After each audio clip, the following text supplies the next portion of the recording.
Hello, good evening and welcome to you ladies and gentlemen, and welcome to the season finale of the Musical Money 2023 Skip Barber Challenge Trophy, as brought to you on the premier sim racing platform available only on PC, known as iRacing. The series presented by Gone Skipping Racing, a series all focused around the Skip Barber Formula 2000 machine. We have gone through 11 weeks of frantic racing action to try and decipher who is the ultimate driver of the Skippy or the Skip Barber Formula 2000 class machine, and today we bring that question to a close and bring the curtain down with rounds 23 and 24 of week 12 here in the United States of America at the Virginia International Raceway. And what a splendid location to decide who our championship winner will be. Will it be Nathan Wade, the firm favourite who's been leading up front for the majority of the season, or will it be his main rival and challenger Adam Miles, who's trying to do mission impossible and accomplish it by overturning a massive points deficit, and he's been striking distance, been able to do so come the end of today's racing.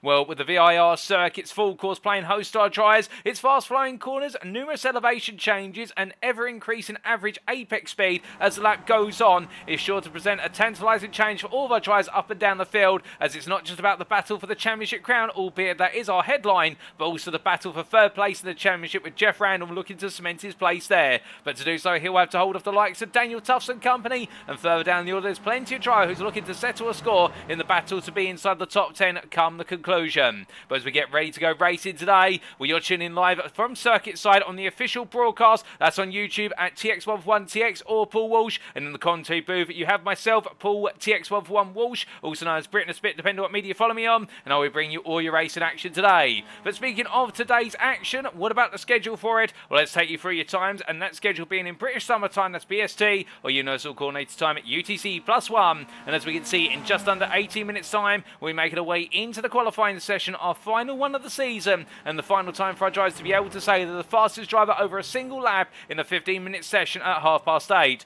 After that, we'll make our way immediately to the grid for our first race of today. That'll be the round 23 sprint race, 20 minutes in duration, no pit stops expected, and that'll be at 8:45, and then we'll take a brief breather before returning at what will be at 9:10 for the grid for the final race of the season, the round 24 feature. 40 minutes in duration, double the duration of the sprint race, with the all-important mandatory pit stop thrown into the mix, and then we bring it all to a close and see who has come out on top and who our superstars are.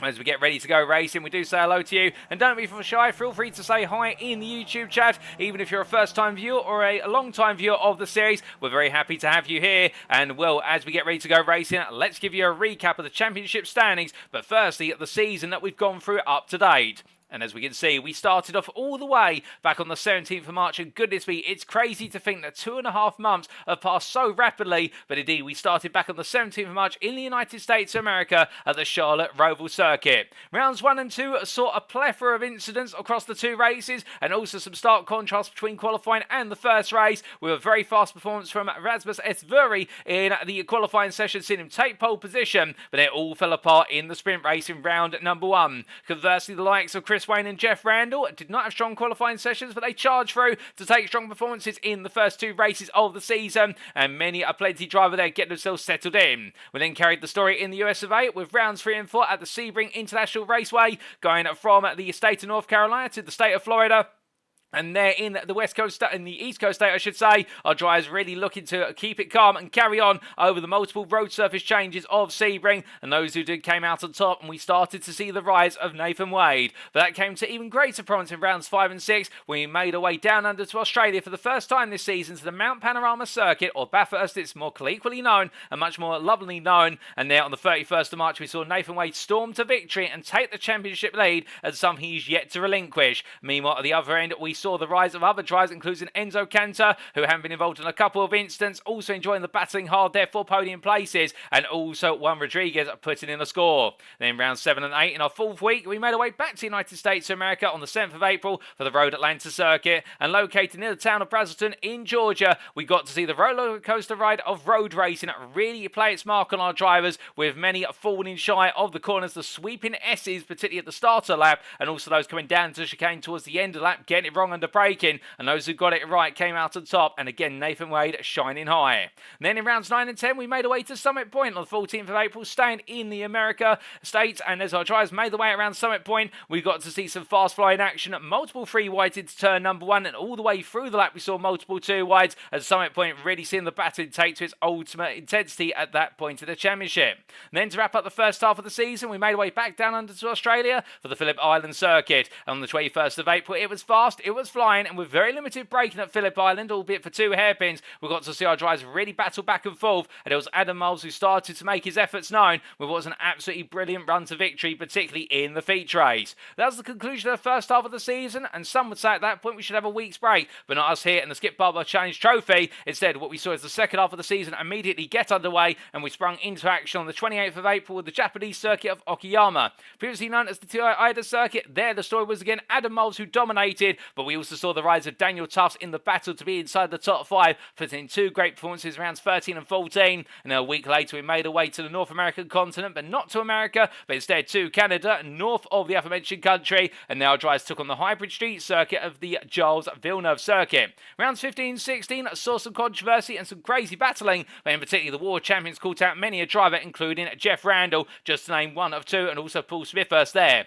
Then rounds 17 and 18 we made our way to Germany, the only visit to the continent of Europe for this season, and we got to see on the Nürburgring Gesamtstrecke the endurance and consistency of our drivers put to the ultimate test on the 12th of May, and well, it was a very close pair of races, but in the feature race we saw the drama with Jeff Randall leading at the front of the field on the open lap, only to get it wrong towards the end of the lap and take away what could have been a clear-cut victory. Then rounds 19 and 20 we made our way back to the United States of America, and we stayed in that country ever since the start of a triple header to wrap up the season. We began there with the street circuit in Detroit known as Belle Isle Park, or the Grand Prix at Belle Isle, and then in the state of Michigan we got to see sparks fly between our drivers, and Nathan Wade and Adam Miles going toe-to-toe throughout both races, and Miles coming out on top. And then in the last week's rounds, in rounds 21 and 22, we made our way to the state of New York for the Watkins Glen International Circuit, the road racing mecca of the US of A, and we got to see there it was the equivalent of Skippy's meets NASCAR, and well, it was Adam Miles who was able to keep his championship alive, albeit not quite picking up both wins and perfect points, but Nathan Wade also losing major points after instance in both races, and therefore it means the championship now is readily available at 2 miles if he is able to overhaul the points advantage that Wade still has.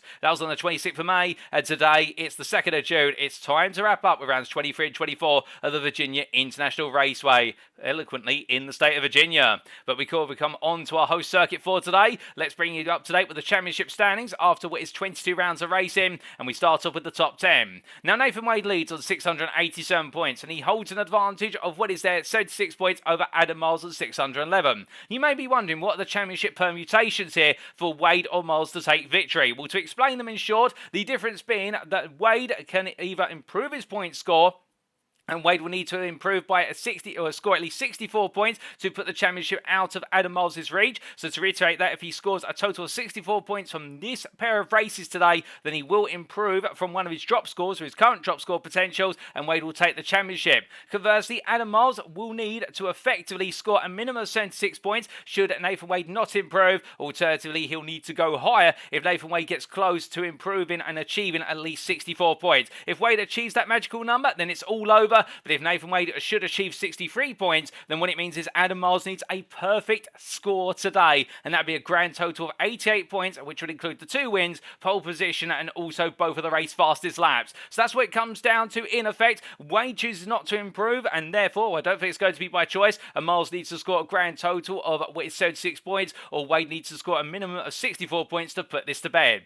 Meanwhile, outside the top 2, Daniel Tufts in P3 on 365 points. He's inched ahead of Jeff Randall for the first time this season, and Tufts leaping into P3 ahead of Randall and Stefan Herman after his great performances last week, and now holding an advantage there with 8 points, and Randall will looking to punch back tonight. Stefan Herman, meanwhile, not in attendance last week, and therefore looking to try and end on a high today in P5 with Ryan Jackson P6, and a further, what is there, 18 points behind, but Jackson does have the pressure of Enzo Cantu, who brought home an absolutely colossal 80-point haul last time out, was his maiden win of the season, and then Gordon Vandenbergen, Neil Gardner, and Jack Atkinson complete your top 10, and keep your eyes on Jack Atkinson in particular, has moved into the top 10 once again after what was an absence of a number of rounds, but Atkinson definitely now charging high and looking to try and end his season inside the top 10, firmly in the sights of taking on Neil Gardner. But meanwhile, outside the top 10, and what is a further 60 points behind, Roddy van der Meyden, EMP11 at 3 points clear of Titus de Jong, and de Jong having a difficult day at the circuit last week at Watkins Glen, but still able to move up 2 places in the absence of other drivers, whereas Esveri and Juan Rodriguez now behind him. You can see there the battle for P12 is only separated by a grand total of 5 points, and they're all 3 points off of van der Meyden.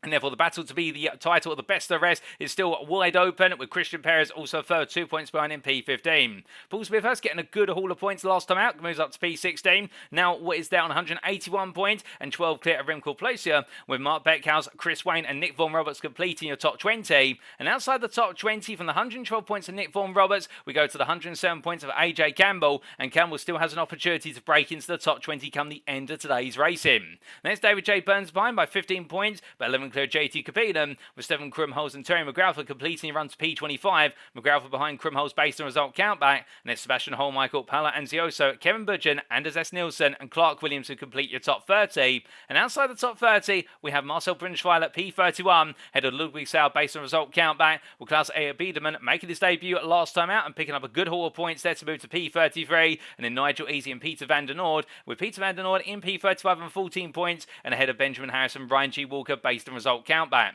Duco Veenstra in P38 there on 5 points, with Mark Rayner and Tim Bertie completing your top 40. And outside the top 40 to wrap up our standings, but not to be forgotten about, Dave Devine, Arnold Chabannet, Darragh Frattini, Wojciech Putazek, and Ollie Pimley. And that's how the standings stand after 22 of 24 rounds. But coming from the standings to our circuit for today, where it is the VIR circuit on 9 in full, and more formally as the Virginia International Raceway. And as we can see, our drivers will be taken to the full layout of the circuit, or what's known as the full course, located near the town of Alton in Halifax County of the state of Virginia in the United States of America. The circuit map provided by iRacing.com, and thank you to them for their wonderful simulator, and with it the brilliant track that's come, only tells a two-dimensional story. Indeed, it does not cover the fact there are multiple elevation changes, but the key thing we can glean from this image is the fact this 17-corner circuit is fast and flying in its nature, with a whole variety of corners, but also the opening 5 corners are the lowest apex speed corners on the circuit, and from that point onwards we only see the average apex speed drop down while drivers make their way up towards the Oak Tree hairpin at turns 11 and 12.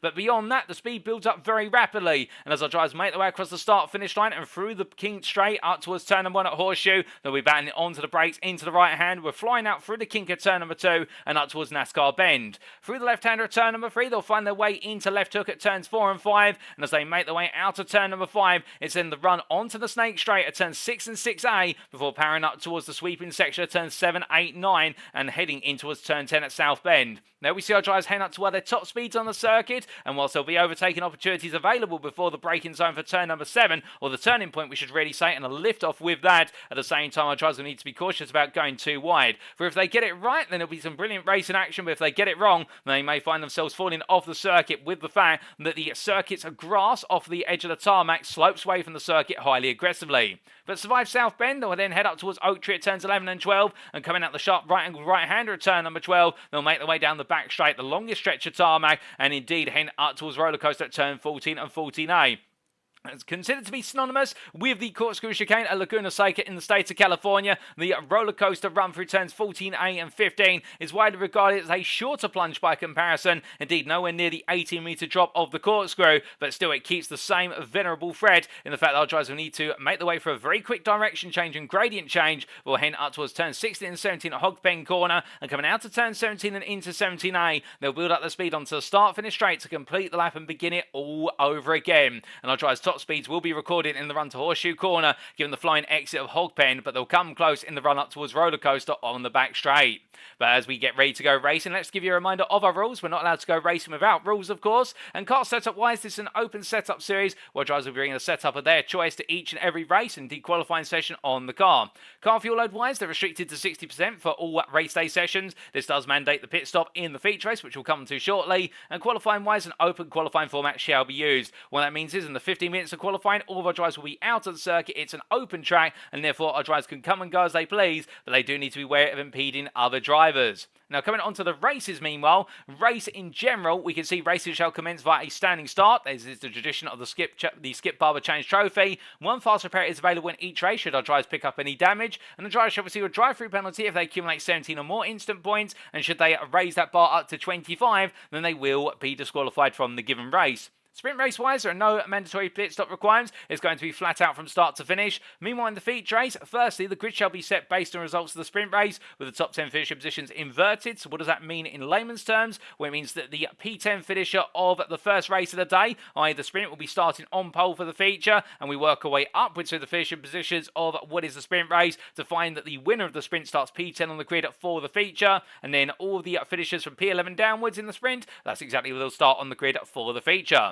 And also, there is one mandatory pit stop in which drivers must take on fuel, but we're not expecting any of our drivers to take a tyre change, given the fact the tyres on these machines seem to last an eternity for the 40-minute race, and therefore there is no net benefit. But that's enough rules, regulation, everything in between. You're all here for the racing as we make our way back to circuit side. We do look to Remco Pleiser right now making his way on around. And we can see there the RT Racing driver getting himself set as he flows on through what is Oak Tree Corner, turn at number 12, and powering his way down the back straight right now. And it will feel a long run, that straight, because of course this circuit run by a whole multitude of domestic and international series, with the Skip Barber formula making its way on around this circuit in previous years. But you do see all the way out to GT World Change America racing around here in GT3 class machines, and I can tell you one thing, by the time they make the way into turns 14 and 14A, they're hitting upwards of 150 miles an hour, whereas here in the Skip Barber formula machines, we're going to be seeing our drivers hitting upwards of 100 miles an hour, but not too far beyond that, given the fact they are limited in terms of their top speed and the gear ratios. But as Pleiser makes his way on through, we do say hello there to Beatrice Bruno Yank in the YouTube chat, and also to what is there Pelatic02, who says, tell Juan Rodriguez to go live right now, Madge. And what I do believe there, it is Rodriguez who is in the pit lane and might be streaming his perspective today, and the Firebird Sim Racing driver getting ready to go racing, albeit he is now 4 minutes away, like the rest of our drivers, from going into the qualifying session. But meanwhile, whilst we do have a good number of regulars on the grid, we also have some newcomers for today, and we have Will Redford and also Mark Redford joining. And we can't quite catch Will Redford at the moment. I do believe he's currently in the pit lane, albeit he's actually off the pit lane and in the extended paddock away from the circuit. But meanwhile, we can see Mark Redford, and the immediate question you may be asking at this point is, are the two related? Well, I do believe that Mark Redford is the father of Will Redford, and Will Redford, a very accomplished real-world racing driver, and also on the simulator, racing in particular in the Civic Cup Championship, and doing that very well in that, in the Honda Civic Cup Championship in the United Kingdom. And Mark Redford also taken to the tarmac today in support of his son. The two privateers will be racing together and against one another, and also Mark Redford there enjoying what could be a great day of racing action. But as he makes his way on through what is there, I do believe, Oak Tree Corner, and heading down the back straight now. Meanwhile, we do look from them, and we welcome Mark Redford and Will Redford, and we wish them the best of luck on their debut, and quite an interesting time to debut in the season finale, but better late than never, as they say. Indeed, you could imagine they may be giving themselves a debut today to join for a future season. More on that at the end of today's broadcast. But as we look from Mark Redford to Jeff Randall, who's just behind, with Chris Wayne running side by side there, with Redford in to turn number 14, with the Gone Skipping Racing driver in the number 107 machine, getting himself comfortably set now. And as he rolls his way down through 14 and 14A, when I had the chance to catch up with Jeff Randall in the build-up to tonight, he was saying he was looking forward to this final round of the season, and indeed he is looking right now, focusing on seeing if he can overcome the points deficit, and he does feel as though he might be a little bit slower compared to his peers today, but he is hoping to gain third in the championship back if he does have a good set of results versus Daniel Tufts. And well, we do look to Daniel Tufts making his way on through turn at number 1 there through Horseshoe, and Tufts right now on what is a little bit less pace compared to Randall. But the thing about Daniel Tufts, and we said this all season and it always rings true,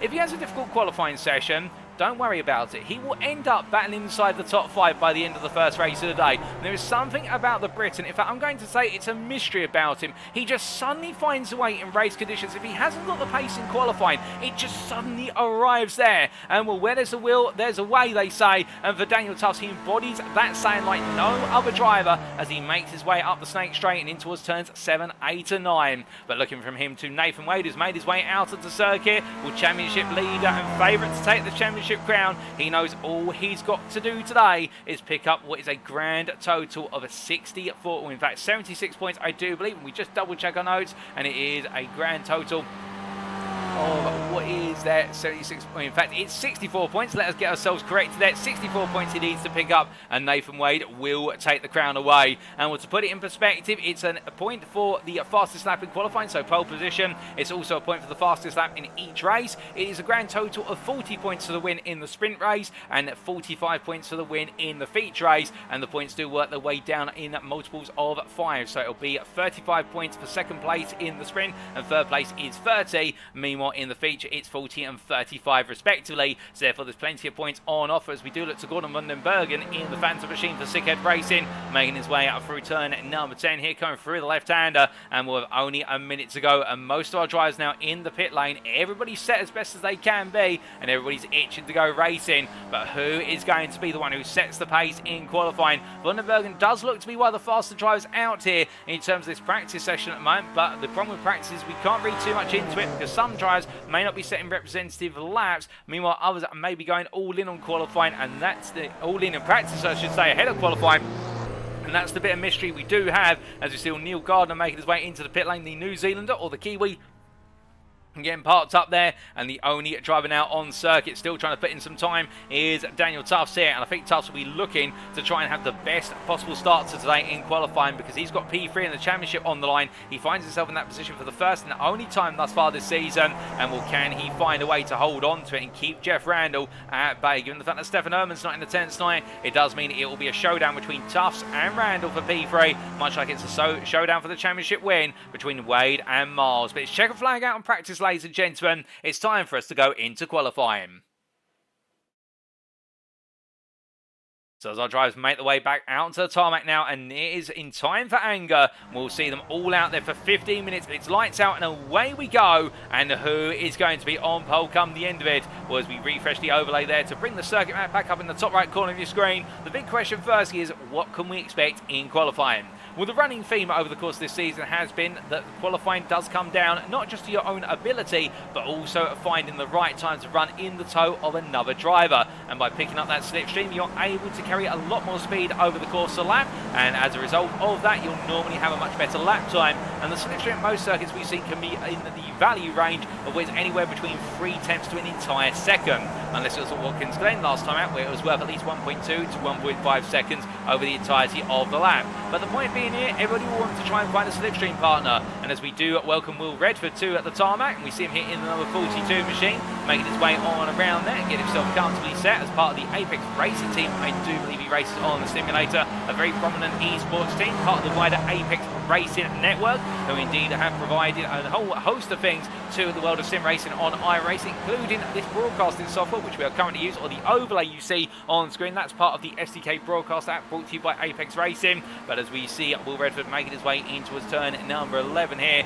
we're getting himself set, and I think trying to put himself between Miles and Wade if he can help it. But as all our drivers come charging on through, we're expecting toe to be important around here, and qualifying will definitely have a major fixture on the race itself, given the fact this circuit you can overtake it at VIR, but it is a circuit whereby you want to be towards the front of the field first and foremost, so that way you can try and break away early on. And with plenty of braking zones and corners around here, where you do need to lift off the throttle and manage your racing technique, it does mean that we can expect the field to break up into packs quite quickly. Compared to Watkins Glen last week, we saw the field stay together for the majority of each race. But as we do see our leading group of drivers here, Miles just ahead of Van den Bergen, and then behind Wade and Will Redford coming on down into turns 16 and 17 here, coming on through the right-hander. Well, they're all going to follow each other together. And it does look as though Miles will be the first driver to go on to a qualifying lap here at the VIR circuit today as they come across the timeline, and he will have Van den Bergen and Wade behind him. And meanwhile, Will Redford will be a little bit further behind, but as our drivers head across the line, we'll get on board with them when they do make their way onto what is their third or fourth line laps when the tyres are fully up to temperature. Those laps you see on the timing tower already, they are not indicator laps, given the fact those are the out laps from our drivers. But as time continues to press on here, meanwhile we're a little further back down the order, and it's Neil Gardner who finds himself in a late pack of cars alongside what is Chris Wayne and also Anders Nielsen. In fact, Anders Nielsen here making his way across the line now, and in number 16 machine looking to try and have a good end to his season. We see the RT Racing pair of Remco Pleiser, and I do believe just behind him what is Titus de Jong, but it is going to be Pelosi who leads the pair up towards turn number 3, and right at the back it is going to be Jeff Randall coming on around, and he's got the toe of Mark Redford as they make their way out to turn 1 and into NASCAR corner at turn number 3. But as he comes on through at the left hand very quickly now of NASCAR and heading up towards turn number 4, a drift then. He won't be wanting to do that too frequently, as always he'll get a spike on the tyre temperatures and he'll start to really hurt the available grip on the compound. But as he comes out of the right hander at turn number 5, will now get himself fully synced in, and that's the sign of the cold tyres there, and just need a little bit more time to put the heat into the tyres and give himself those optimum conditions. But meanwhile we look back here to the lead pack as they go around in qualifying, and you can see how Will Redford has caught up to the back of the likes of Wade, Vandenbergen and Miles, and now having a bit of a slipstream drag race here up towards turn number 14.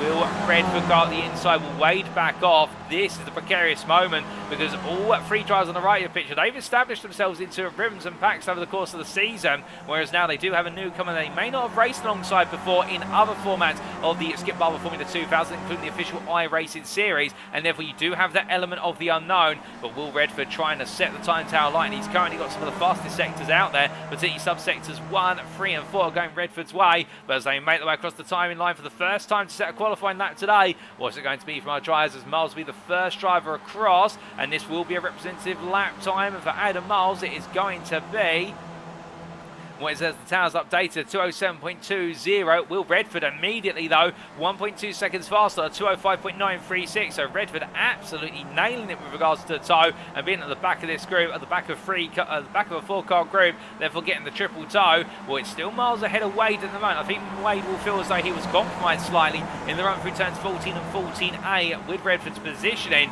So Wade now moving into the second spot of this quartet and trying to use Vandenbergen's toe over the entirety of the lap to give himself a better lap. As we see the magic of the direction change there, coming out of turn 4 into 5, and now making the way all the way up towards turn 7, 8 and 9. The drivers here all keep it together, but meanwhile we look to Juan Rodriguez as we see him a little bit further back, currently P7 in the number 9 car. He's on what is a 207.50 and will equal lap time practically to Jackson, albeit out by 7 thousandths, and that goes to show you how close it is between them to be just outside the top 5. As meanwhile, speaking of Ryan Jackson, he's tucked in behind Daniel Tufts, and Tufts currently only good enough for P9, albeit he's going to have at least another 3 laps available to him.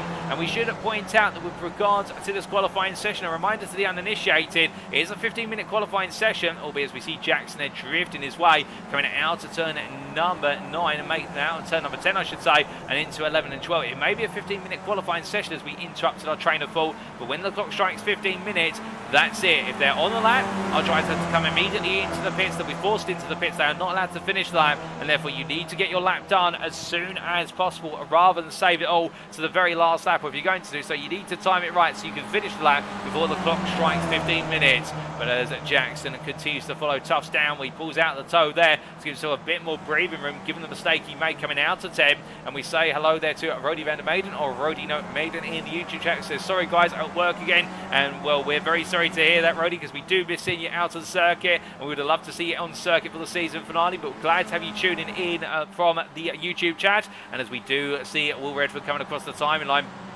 Redford trying to go faster here, but Wade, I think, trying to cook up a better lap, and he moves up to P3 on a 207.042. Redford's lap invalidated. Vandenbergen does not improve from P4, and Miles stays now P5 as he's demoted down by Wade. And now who is going to improve on the next run round as time continues to trickle on? Well, Daniel Tufts moves up to P8 with a lock up there into turn 1, and as he comes out of Horseshoe, I think Tufts getting it wrong and having to square the car off. Meanwhile, Klaus Biedermann making his way into turn 1 now, and the number 48 driver having a bit more pace today compared to Watkins Glen, which seems to not really come to him naturally. But it is a different flavour of qualifying today in the fact you need the toe, but you can get a good representative lap time on the board if you do the lap without the toe, albeit it'll be a bank lap, and you can see the gulf there, 2.5 seconds almost of Redford's pole lap. And well, Redford may have a little bit, a little bit more in the tank by default, but also a lot of slipstream going into Redford's lap, and that is going to give him at least a second's worth of lap time, if not more. And as Biedermann makes his way on around, he'll be targeted trying to out-qualify Titus de Jong for the final spot inside the top 10. rather than being best of the rest. But as we look to Chris Wayne, Wayne making his way through turn number 5, and then up towards 6 and 6A right now, and the gap between him and Redford only, and that is Mark Redford, we should point out, only standing at 400ths if that, as the pair make the way up towards turns 7 and 8 and 9, and we'll very shortly be jumping on board with one of our drivers for a flying lap as we make our way into the second half of this qualifying session. I believe we will be getting an on-board lap from what is the car of Nathan Wade or Adam Miles, but here Wayne right now being chased by Mark Redford, and I think Mark Redford feeling as though he can go a little bit faster as they come down towards turn number 11. Onto the brakes they go, and it almost looks like they're racing one another, but this is qualifying, we can assure you of that. But Mark Redford all over the back of Chris Wayne as they come out of the corner, but meanwhile looking from them up to the very front of the qualifying field, well, here is Will Redford, and behind him is Adam Miles, and we jump on board here with Miles for a flying lap of the Virginia International Raceways full course. So as he charges his way over the timeline then, and in towards turn 1 he goes. It's going to be an improved lap potentially, but he'll look to improve a bit further as we see Will Redford there moving aside, and Miles in fact parking up as well. So this is going to be an aborted lap as all the drivers try and sort each other out. But in fact we stay on board with Miles as he makes his way through Horseshoe, albeit having to duck to the inside, and as he heads through the Kinker 2 very shortly, Miles back it off, so we will abort, take you through this lap and ride on board for a more aggressive lap by comparison. But our drivers who make the way on around, we do have very shortly, well, I believe Chris Wayne and Mark Redford both getting it wrong coming out of the final corner. But we do look to Mark Redford as he heads to the timeline, and we jump on board with the debutant as he takes us round for a lap of the Virginia International Raceway. Making his way up towards turn number 1 and keeping the car over to the left hand side as he heads into the horseshoe hairpin. Onto the brakes there at the 100 metre board, coming all the way down to second gear. Clips the apex curve nicely, uses that to rotate the car, and now he can be close as possible flat out, or hitting it flat out as he runs up towards the Kinker 2 and very shortly in towards NASCAR corner. Next turn number 3 stays wide here, goes onto the brakes down to third gear, chuck the car into the apex, then power out, use all the exit room available before heading to turn number 4 and drop the car to second. Through the left and into the right at turn number 5, immediately going through the direction change there, no hesitation, and now through turn number 6 and 6A as he powers his way onto the Snake Straight, and it's all about trying to shorten the run from apex to apex there through the Kings as he makes his way out towards turn 7, 8 and 9. Heading up into top gear, now in 5th and heading up to an excess of 112 miles an hour before getting ready to fly into turn number 7. Lift off the throttle as he comes through turn number 7 and 8. And as he brings the car in towards turn number 10 now, on to the brakes, down a gear and dropping at 95 miles an hour on corner exit before powering up towards turn number 11. Bring the car over to the left hand side and onto the brakes there at the 100 metre board. He's trying to set up the run into turn number 12 effectively, turn 11 being the setup for the next right hander. And as he exits Oak Tree corner with the tree recently being cut down, it does mean that it's a run all the way down the back straight here for the King of 13 and then onwards towards turn number 14. As he builds up the speed and all the way in towards what is the next braking zone, we do see that once the Ling and may apply to lead with 8 minutes left in qualifying. If you can get on the grid, go for the jump, although I don't know if your application will be accepted. But as he makes his way through the left into right here, Redford coming down now through 14A and into the drop, the proverbial miniature corkscrew, and through 15 and heading up towards turn 16 and 17. The left into right here, all about balance of the car, clipping the apex curve of 17 and then coming out of 17A here, flat out all the way to line in 4th gear, and then up towards the timeline he goes, and Redford here with a smooth lap, and in fact improving over the majority of lap minus subsector 1. Or is it going to be for Mark Redford as he takes to the line? Well, the time is going to be an improvement from P13 to P12 ahead of Tita de Jong on a 208.009, and a nice lap there for Mark Redford, and definitely a brilliant reference lap as he makes his way through turn 1 and up towards 2 and 3. But meanwhile, we do look from what is Redford to Will Redford up the road, and well, going from the father to the son. Well, Will Redford here on the back of a major pack of cars. They've only really got one qualifying lap left, given the amount of time available, 3 minutes remaining, and with what is there a lap time of in excess of 2 minutes, therefore it's going to be do or die now, as we almost see Will Redford getting it wrong. They're coming out of turn number 10, commentator's curse almost kicking in, as it does look as though that lap is going to be aborted, relatively so. But with the long pack of cars, well, that's Gordon van den Bergen at the front of this pack. He's bringing Ryan Jackson along with Juan Rodriguez behind, and Adam Miles, then Daniel Tufts, then Jeff Randall, and then finally Nathan Wade. They're all trying to sort one another out here in terms of who's going to be the driver who picks up the most tow. But as they head up towards turns 13 and 14, mean, Rodriguez there tries to take a little look to the inside of Vandenbergen, but can't quite find it. And Rodriguez at this point, I think will feel as though this lap now has been heavily compromised, given the fact he was gaining the mother of all slipstream runs. But as they come through turn 15 into 16, Rodriguez there on the inside, and they're not racing, we can assure you of that. But as we can see, Vandenbergen gets it wrong. Jackson has to take evasive manoeuvres, and Daniel Tufts with it as well. But Tufts survives as they make their way through, but Jackson does not. But that compromises their lap, and all of these drivers now will go on to one more lap with less than 2 minutes remaining, and therefore they're not going to have any more laps available. So this is going to be your effective grid as we to understand it. But Nathan Wade heads across the line, jumps up to P2 there and leaves it all to the last lap. And Nathan Wade with a 2:06.460, where it's still 5.5 tenths off of Redford's time. But the thing for Nathan Wade is he'll take pride in the fact that will be a point taken away from Adam Miles immediately with regards to the pole position lap, and it will work out in his favour as our drivers make their way towards the end of the session.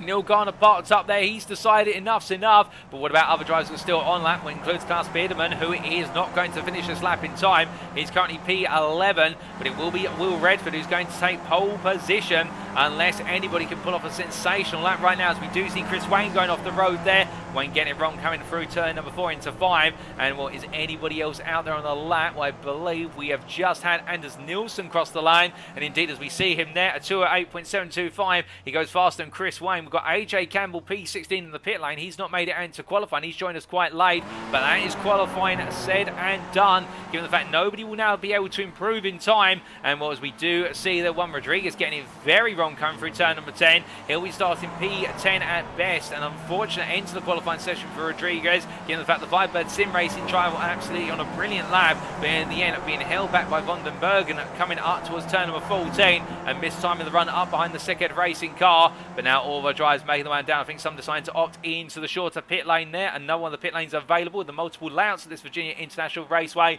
And a little bit of trivia for you, there are 6 layouts to this circuit, and at any point in time, depending on which layouts are being used, up to 2 races can be happening simultaneously around here, such as the fact there's multiple pit lanes available and the layouts can separate from one another in terms of the racing at road surfaces. So that's why this circuit is extremely popular. But I can see what's also popular, and that is going racing the skippies, and it's time for our first race of the day. It's the round 23 sprint.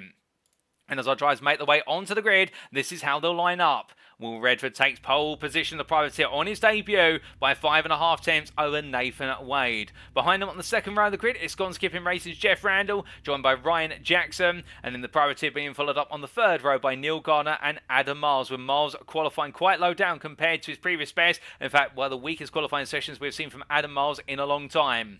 Daniel Tuff starts off the fourth row behind P7. Watch out for him in the racing, ahead of Remco Pleister for RT Racing. And then we do have Gordon Vandenbergen, who starts off the fifth row of the grid for Sickhead Racing, joined by Firebird Sim Racing's Juan Rodriguez, who completes your top 10. P11 to start off best of the rest on the grid in the 6th row. It's the privateer of Klaus Biedermann, with Mark Redford on his debut starting P12. And then on the penultimate row of the grid, it'll be Titus de Jong for RT Racing and Anders Nielsen on row number 7. And row number 8 will go to the pairing of Chris Wayne for Gone Skipping Racing and Arto Motorsports AJ Campbell. Well, that is how the grid lines up, ladies and gentlemen, and we are now only a minute of that away from kicking off our penultimate race of the season. And as the grid gradually fills here of all of our drivers, well, it is going to be interesting to see that run into turn number 1. But in particular, this is Will Redford right now, pole sitter and getting ready to go. And well, as our circuit map decides to hide once again, and we do bring it back in the top right corner of your screen, well, Redford's all set, and alongside him on that front row, it will be Nathan Wade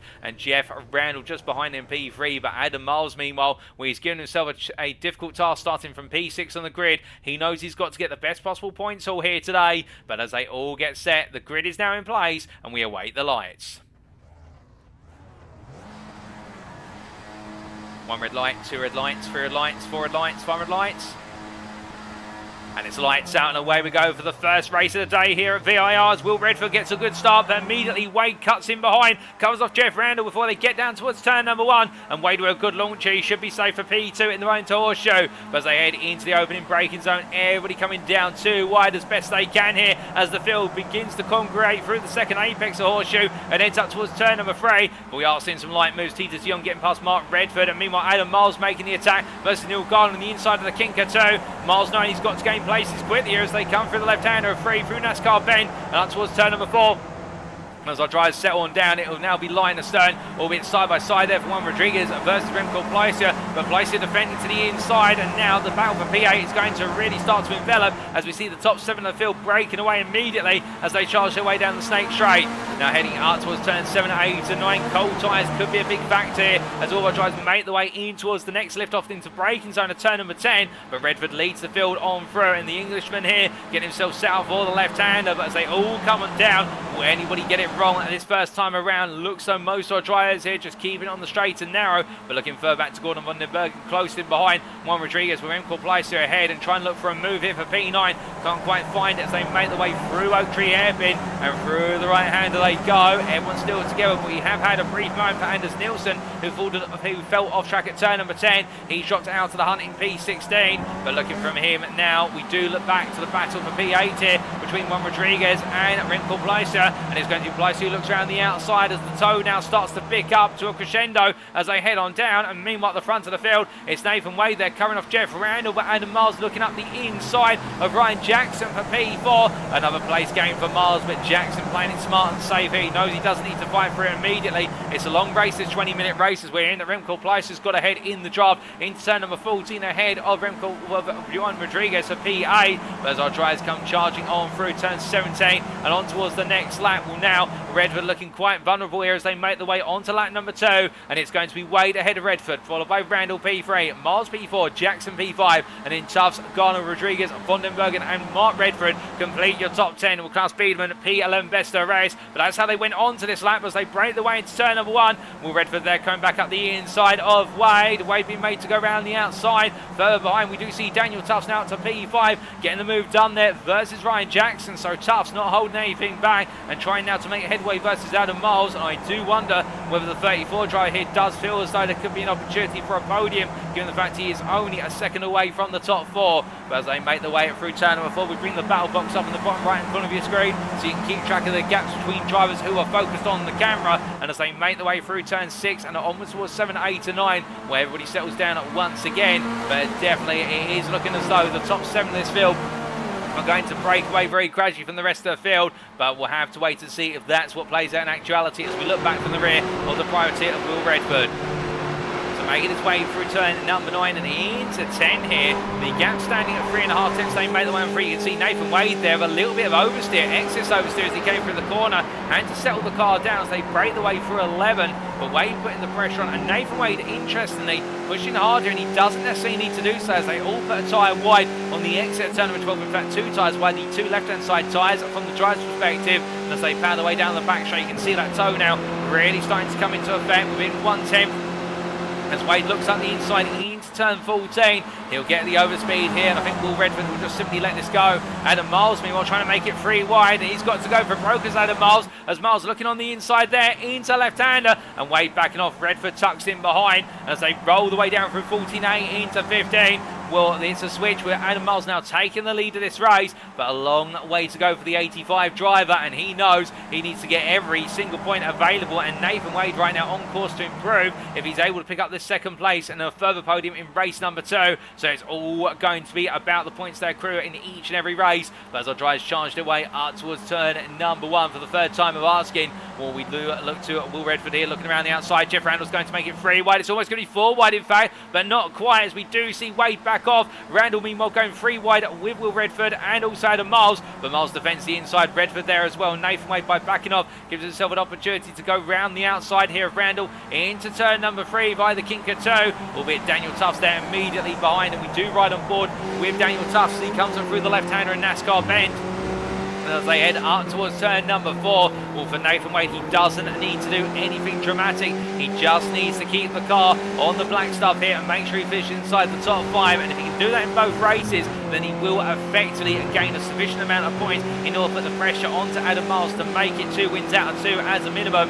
But as they make the way underneath the bridge and on the Snake Straight here, well, Neil Garner now a whole second behind this top 5. It does look as though the field is continuing to branch out with the top 5 having the pace to break away, and then the rest of the field now trying to push on for the places outside the aforementioned top 5 positions. But drifting through the left-hander, you can see Tufts not able to carry as much speed as Wade almost letting the car go there on the drift through turn number 10. We're coming into 11 and 12, and everybody stands there half an hour, but Will Redford looking up the inside, and Miles there on the exit of Oak Tree, can't quite find it, and further behind will Gordon van den Bergen all over the back of Klaus Biedermann in the back battle for P8, and Biedermann getting ahead. He's made some great ground, has Biedermann, as they make the way on down the straight. Now will we see van den Bergen come on through here? The gap's 3/10, so they build up the speed. It was a poor run out of Oak Tree for van den Bergen, so he's got a long way to catch up.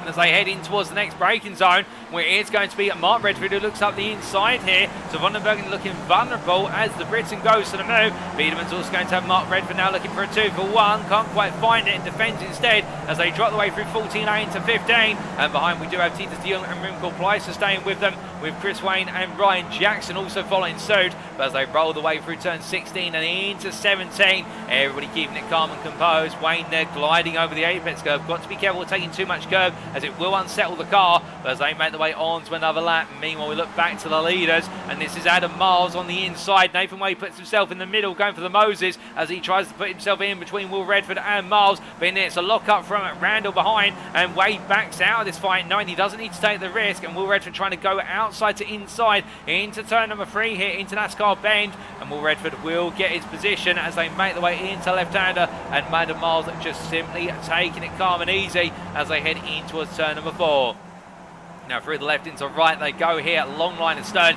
Neil Garner has called back up to his back, and it's Juan Rodriguez in P7, a very lonely P7, the Spaniard for Firebird Sim Racing, not close enough to be with the leaders and too far away for the rest of the field to catch up, but he won't mind that too much. But meanwhile, this is where things can get a little bit contentious, as we do see Will Redford going quite slowly. I believe he may have picked up a slowdown due to track limits coming through turn number 5 from cutting the apex and therefore having to back the car off. But I imagine that Will Redford will close up very quickly given his qualifying pace. But as our drivers make the way on through, that's Daniel Tuff's almost fallen off the circuit at turn 10. Catches the car just in time, but a near miss moment there for Daniel Tuffs. He's pushing for a podium finish, there's no question about that, but he can't afford to make any mistakes like that given the fact he is in a battling pack with Jeff Randall, and Randall and Tuffs battling for the 3rd spot in the championship with only a limited number of points between them. But as they make the way down the back straight here, all 6 drivers nose to tail, and already Redford back on this group. That's Will Redford who's with them as they make the way up towards turn number 14. Randall taking a look up the inside there, can't quite find it. Will Redford meanwhile looking on the inside. Neil Gardner in the run into the left-hander, and well, I think Neil Gardner will let this one go and simply tuck in for now. And meanwhile further back we look to the battle for P8 between Biedermann, van den Bergen, de Jong and Pleister, with Wayne also in the mix, and they all seem to be keeping it calm and carrying on at the moment. As then we look back to Mark Redford, the other member of the Redford family out on circuit. He's tucked in behind AJ Campbell, who did not set a qualifying time and has started from the back of the field, but Campbell up to P14 already and still trying to make a little bit more headway as he goes hunting after Ryan Jackson. But as our drivers coming through there, and Campbell almost losing it with a lock up through 16, gliding the car out the corner eventually. They make the way on to the next lap, charging down towards turn number 1. And will Mark Redford go for the move here? I think he feels as though he's got his man marked as they head in towards the start finish line. And as they head out towards turn number 1, it's going to be Redford on the outside, Campbell on the inside. And well, Campbell's not got the overspeed to really fight this, and therefore he'll simply just go on around, albeit a lock up for Mark Redford's going to complicate matters. And AJ Campbell now back on the inside as they come out to Horseshoe and then up towards NASCAR Bend. 2 wide they go for the Kinker 2. It's Redford on the left, on the right of your picture. It'll be Campbell on the left, and it's Redford who holds the inside line through 3. Campbell tries to cut it back, but he can't quite do so, and Mark Redford takes B14. But looking from towards the back of the field, but there's plenty of fighting to the front of the field, but there's just as much fighting. Well, here is Jeff Randall and Daniel Tuffs, and will the 2 at 3rd place championship battlers side by side through turns 7, 8 and 9. This is not a good place to go too wide. They're going to have to be very careful as they come through, but they both survive it. And Daniel Tuffs there in synchronicity with Randall falls back in behind in the end, but that could have been very, very near the mark. But in the end, that goes to show the racing respect between them, but also the confidence they have in racing against one another as they make the way out of Oak Tree and onto the back straight. But meanwhile, looking from them back to AJ Campbell versus Mark Redford. As we do see here the battle for P14, and Will Campbell all over the back of Mark Redford through that sequence of corners that turns 7 through to 10, and still there as they make the way out of Oak Tree corner respectively. But looking from them back to the front of the field, Will Miles here and Nathan Wade side by side up towards 14. This is for the lead, and Wade retakes the lead for now, but Adam Miles will be wary of the fact there's still half the race to go come the end of this lap, and with that, that does mean we've got approximately what is another 4 to 5 laps remaining and therefore for our drivers, it's not this lap that's important, it's the very last lap and where your position going onto it versus where you're coming out of that lap that is going to be the difference. It sounds obvious, but it is a game of chess that our drivers are playing right now, and you can imagine they're thinking multiple laps ahead, like a chess master would think multiple moves ahead. But as they head across the timeline and up towards turn number 1, Randall putting himself between us. It's going to be 4 wide in the run up towards Horseshoe, and keep it clean, lads, as they make the way under braking, and Randall decides to go all in there on the middle of the road, going for the most manoeuvre and almost gets it done, but Miles comes back at him in the exit of Horseshoe, and meanwhile Wade falling in behind Redford as they come through the left-hander turn number 2. Randall puts the car in the middle of the road and says to Miles, well, if you want it, you're going to have to go the long way round. But meanwhile, as they make the way through, Will Redford taps the rear of Randall's car. Albeit I don't think any damage picked up there, but getting very close, nip and tuck. Nathan Wade having to battle with Daniel Tufts, and Tufts wants sight of Randall. He does not want Randall to break away. Whatever Randall does, Tufts wants to follow him through, but Nathan Wade says, no, I've got a championship to win here. And as they make the way underneath the gantry up towards turns 7, 8 and 9, this top 6 still together, with Juan Rodriguez getting a little bit closer, as we can see him right now 4 seconds behind, but he is inching closer over the last couple of laps. Meanwhile, Remco Placer in P8 leading the second major pack in the battle for P8, and well clear of the battle for the lead, albeit for him it feels like he's battling for the lead of his own little class or division of the field, if you will, as he makes way through turn number 10 and up towards 11. But as they come into the right hand here, where it's going to be Vandenbergen behind with Biederman and De Jong, and then we do have Ryan Jackson a bit further back with AJ Campbell and Chris Wayne coming on through. And I do believe there's been an incident for Chris Wayne in particular, who has brought himself back onto circuit. Mercedes has gone very wrong for the Gone Skipping Racing driver. And well, to put it in perspective, we have had a couple of drivers get it wrong in this race so far, and we go back to lap number 1 on the replay to what happened to Anders Nielsen. Well, this was coming through turn number 10 on the opening lap, loses the rear of the car there, cold tyres and a bit of an aggressive run, and oversteer creeping in and just not able to find the grip, but thankfully able to get the car stopped by the grass and back onto the tarmac rather than going to the tyre barrier. And then only moments to go, we had an incident for Chris Wayne, and this is what happened to Chris Wayne. Well, this was in the run on through into turn number 10, we believe. He came for the left-hander, rear of the car, lets go, and bounces over the exit curb there and snaps loose, and well, getting the car to grind to a standstill there. But that could have been far, far worse for Chris Wayne, but that's putting down to P15. But as we return to your live pictures, ladies and gentlemen, 7 minutes still on the clock, and we look back here to Gordon van der Bergen as he makes his way up towards Horseshoe at turn number 1. Klaus Biederman looking around the outside, and then we do have Titus de Jong, and we ride on board with the RT Racing driver from the Netherlands as he tries to one-up Biederman and Van den Bergen in the pursuit of his teammate Remco Placer.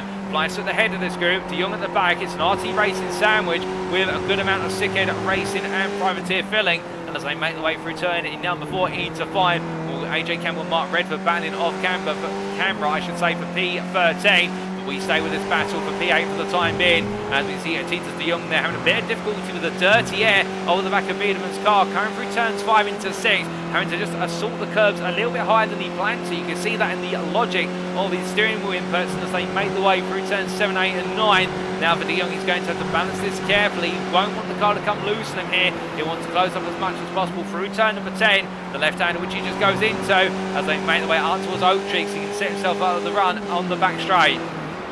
They're heading on to the brakes here once again. All 4 drivers taking very different lines. It does look as though de Jong employing a much tighter line compared to his peers and trying to negotiate the dirty air off of the cars in front. But as they power the way on down and up towards turn at number 14, will there be a potential move here from de Jong? Everybody getting the tow, minus Placer of course. So it is a case that everybody gets the slipstream and nobody gains an advantage as such. Albeit de Jong does gain the triple tow by comparison, but decides to back off there as he makes his way into turn number 14 and stays where he is. But looking from them back up to where's Mark Redford versus AJ Campbell. This little battle for P13, a fascinating one at that. These two absolutely locking horns, and I think they will for the remaining 5 minutes of this race, or another 3 laps to go, as Redford does get ahead of Campbell, coming through 14 into 15. And then we do have Anders Nielsen and Chris Wayne a bit further behind, as we see Nielsen defending there on the inside, coming on down 15, and Wayne looking for the move, can't quite find it. But from them up to the race leaders, they make their way through turn 1 on lap number 8.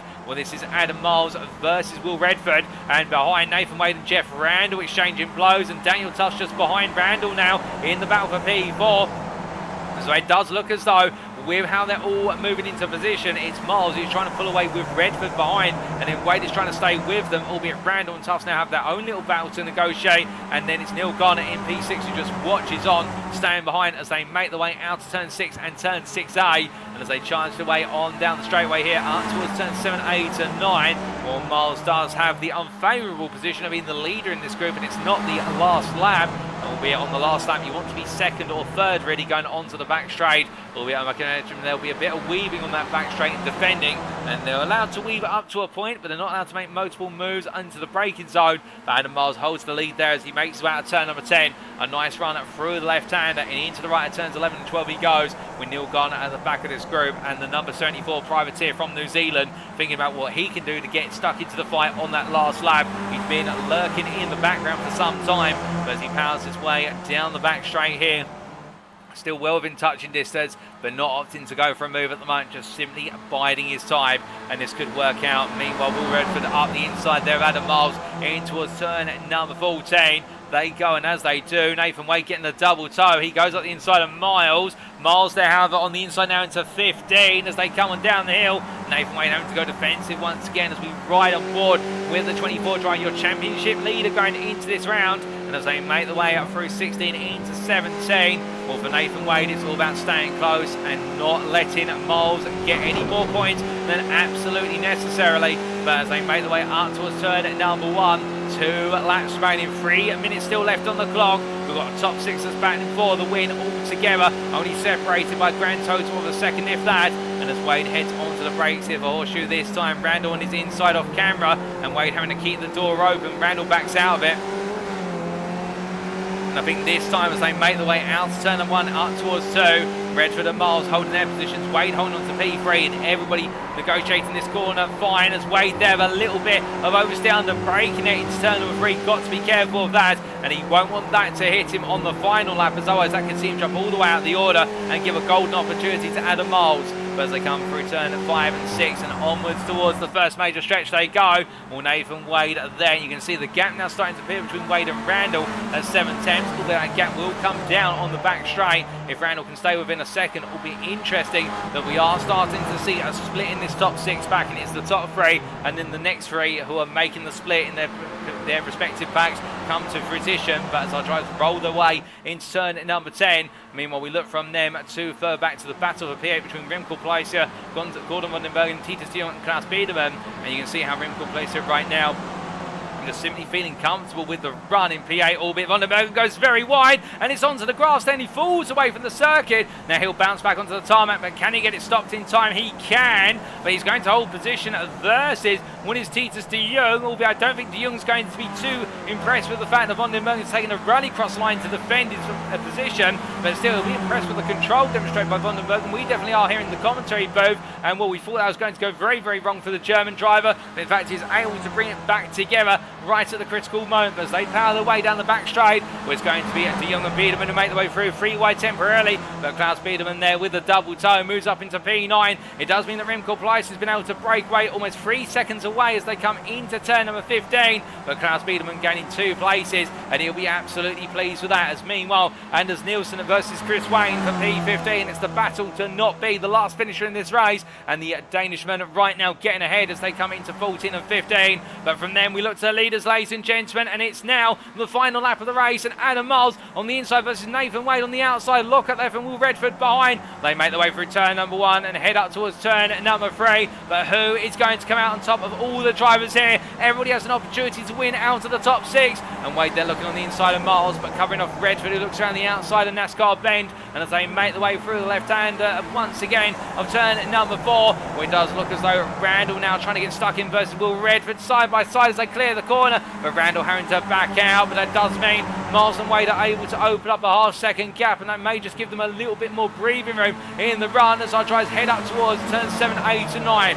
Now, to get away, you need at least a 1.5 second gap coming out of Oak Tree onto that back straight to feel safe. Well, nobody's going to have that at the moment, so it is everybody's game here. But I would imagine Adam Miles and Wade will be both thinking now about how they capitalise on their lead positions in the run down the back straight. Redford will feel as though he's got the better toe, as Wade there with a small mistake coming out the corner catches the car just in time before it becomes a major mistake. And as they come through Oak Tree now, this is the most important run of the race as they head down the back straight towards turn number 14. It's a long run and Miles immediately holds the inside line here. Wade follows him. Redford does not have him. Finally does tap back into the toe. It does mean that Miles and Wade will be the ones battling for the lead into turn number 14 unless Redford can capitalise on that double toe. But already Wade getting ahead here. It's going to be side by side initially, but I think Nathan Wade may have picked the right time to pounce.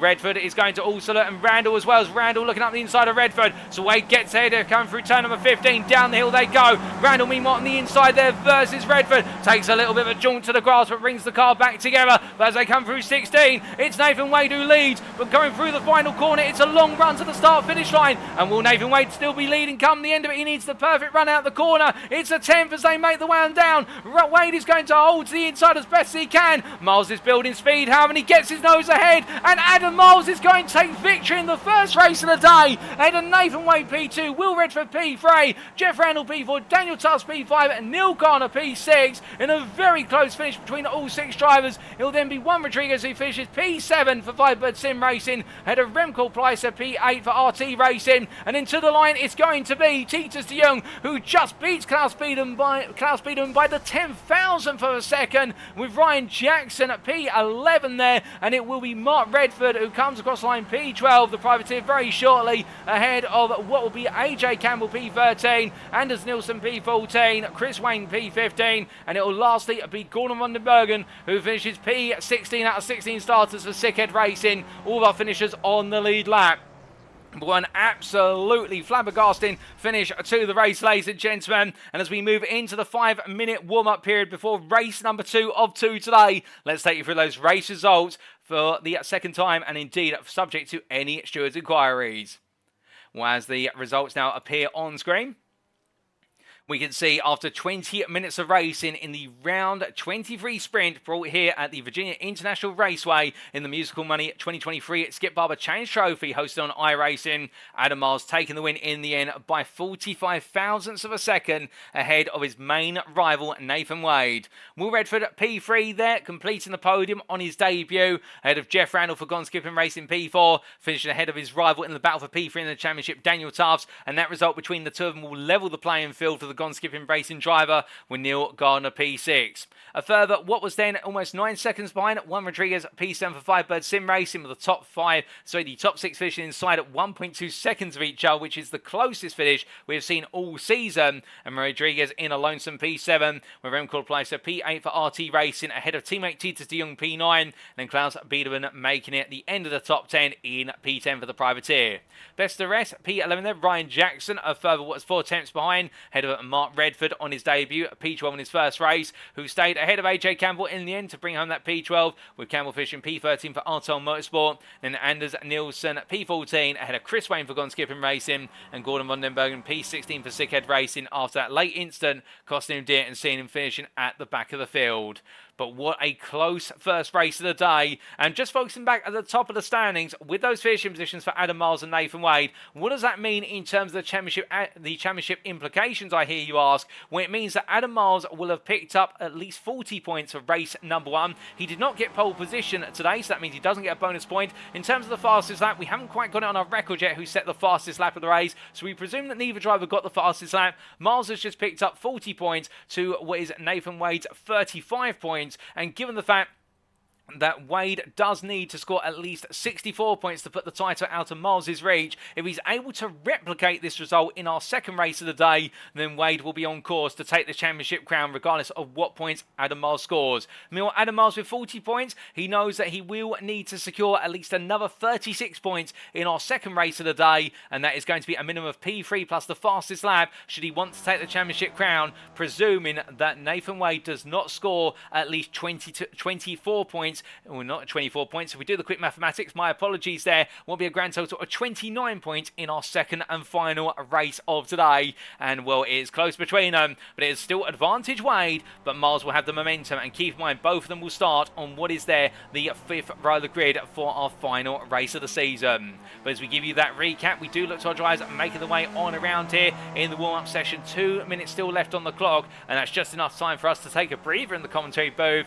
And we do say hello there to Jeff Randall in the YouTube chat, who I do believe it is the Jeff Randall who you see and know and love racing around the circuit series, organiser from Gone Skipping Racing. And we also do say hello to Lucky for Rhino, who says, almost had it, Nathan. Indeed, he almost had it over Adam Miles, his rival, who we see on screen, but still he has given himself every best possibility of taking the championship crown come the end of the feature race here, given the fact he's accrued at 35 points, and it definitely means that Adam Miles needs practically perfection now, subject to what Wade is able to pull off in the final race. If Wade does retire from the race, however, then Adam Miles will just need to score will be a grand total of, to take 76 points, he'll need to score a grand total of what will be 36 points in this one. So therefore, third place and the fastest lap to take the crown, because both drivers will be level on points, and it'll come down to number of victories, and Adam Miles has a clear advantage on that regard. But with 1 minute remaining, well, everybody absolutely set now, and feel free to put your predictions how it's all going to go in our final race of the season, folks. Let us know who you think will take the win, or who you think your champion will be come the end of 40 minutes of racing. But we are moments away, and I can tell you one thing, concentration levels are at the highest they've been all season, given the fact that in the build-up to tonight, of course, we normally do have our mid-race interviews, and that's in the practice session, the build-up, but none of our drivers were in the interview room available for conversation, and we've only had drivers recently become available, albeit I think we're going to leave them to it and let them focus on their racing, as we are only 30 seconds away from heading to the grid for one last time.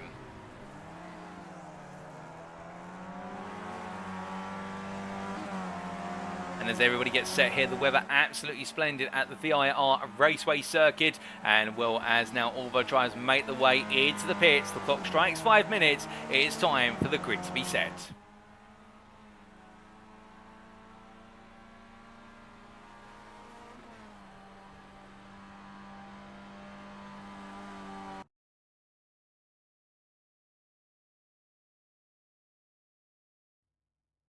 So as our drivers make their way to the grid for the final time this season, this is how they'll line up for the round 24 feature at VIR in the Musical Money 2023 Skip Barber Challenge Trophy, brought to you by Gone Skipping Racing and hosted on iRacing. Klaus Beedham will take reverse grid pole position at P11 there, the P1 I should say, there ahead of Titus de Jong from RT Racing, and behind him on the second row of the grid it's Remco Pleiss from RT Racing, joined by Juan Rodriguez for Firebird Sim Racing. Then on what is the third row of the grid, we'll have the pairing of Neil Gardner and Daniel Tufts, followed up by Jeff Randall for Gone Skipping Racing and Will Redford on the fourth row of the grid.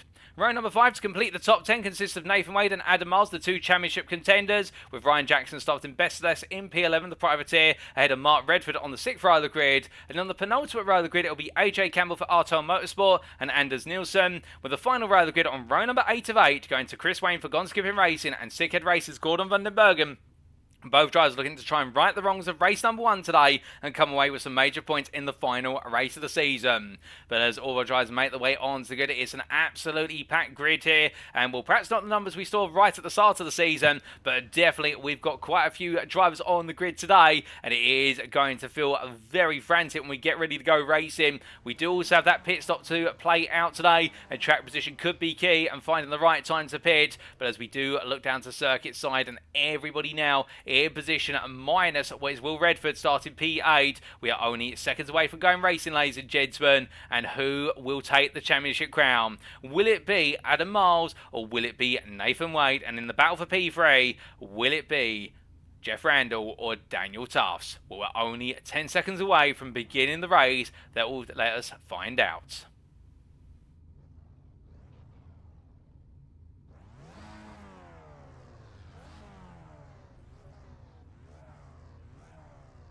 The grid is set, it's time for the lights. 1 red light, 2 red lights, 3 red lights, 4 red lights, 5 red lights. And it's lights out and away you go, but not without a rolling and an early start from Klaus Biedermann there as he jumps the start, and therefore that is going to be a return to the pits at the end of the opening lap. But behind me, well, it's frantic dash for P2 as Titus de Jong holds on there as he makes his way into turn 1. But everyone crowding up. Neil Garn there looking for the move and contact with Juan Rodriguez, and I believe further contact with Remco Pleister as well, as the three drivers went to turn 1 and did not all survive it. But the rest of the field makes his way on through, and everybody frantically dashing away up the order as we see Nathan Wade and Adam Miles still as they were on the grid, albeit P6, P7 now.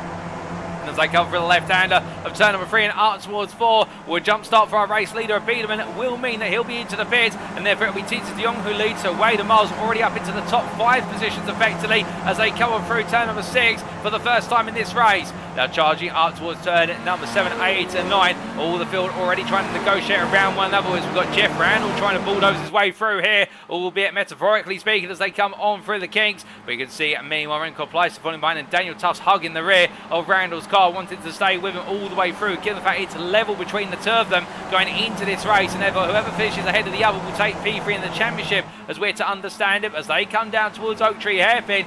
Meanwhile, further behind Van den Bergen gaining plenty of places. In fact, the biggest gain at the start of this race, 6 places gained, and no hesitation in making that progress as they all come through Oak Tree and onto the back straight.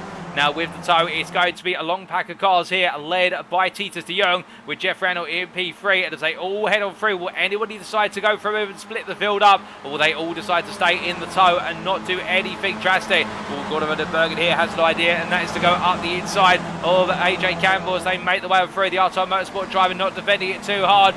Meanwhile, as they make the way in, Daniel Tufts and Titus de Jong exchanging places as our drivers make the way down through turn 14 into 15 and go through the left-hander and all the way out towards turn number 16 now. We can see all the field still concertinaing together as we ride on board with Anders Nielsen as he makes his way through 17.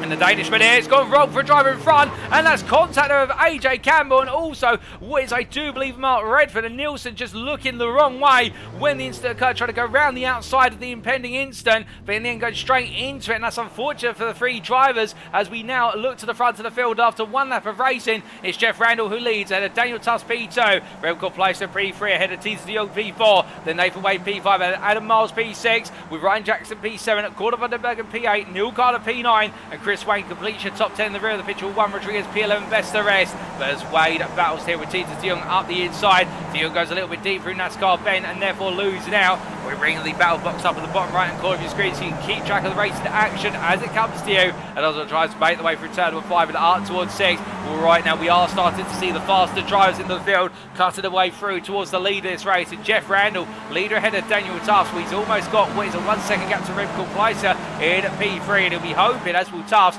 that Pleister is able to keep the field behind at bay for a little bit longer, albeit I think that may be a pipe dream given the fact they've got a long straight coming up in the run down the back straight, and that's what we could see Wade and Miles make the jump from P3, P4, but Pleister will do everything to follow them on through as they make the way through the left-hander turn number 10 as they come down towards turn number 11. We do say hello to Zaldi in the YouTube chat who's cheering on Nathan Wade, who also says there, we'll get steamrolled on Siege after you take this win.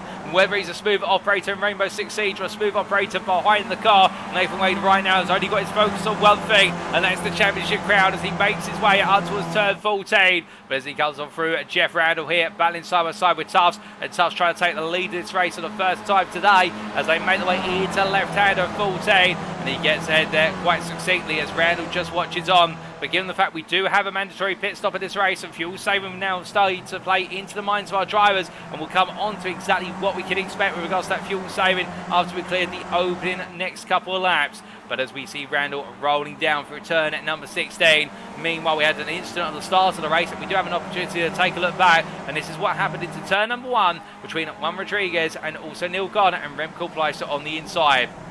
Was under braking that, and I do believe Remco Pleister getting it wrong and being squeezed to the apex, and that led to what was the freeway contact. We take another look back, but this time from the onboard of Remco Pleister, and you see Neil Garner looks up the inside and Pleister's just got nowhere to go, but it looks like in fact it was netco contact because Pleister's car looks like it was completely unaffected by the contact versus Neil Garner's car, and then Garner coming into contact with Rodriguez, but that's how it played out for them. And then we had the incident between AJ Campbell, Mark Redford and Anders Nielsen at the end of the open lap. Campbell losing the rear of the car. Redford looks up the inside, gets collected. Nielsen tries to take evasive action on the outside, but picks wrong, and in the end it goes into the scene of the incident, and all three drivers there with a dismal start to their race. But as we return to the live pictures, we're on lap number 3 of many, with 5 minutes complete. It's still another 35 to go, and Randall lead this race ahead of Tufts as they make the way up towards turns 7, 8 and 9 once more. But as they charge their way through the left into right here and get ready for turn number 10. Well, meanwhile behind we do see Neil Gardner after what is a relatively good start to his race.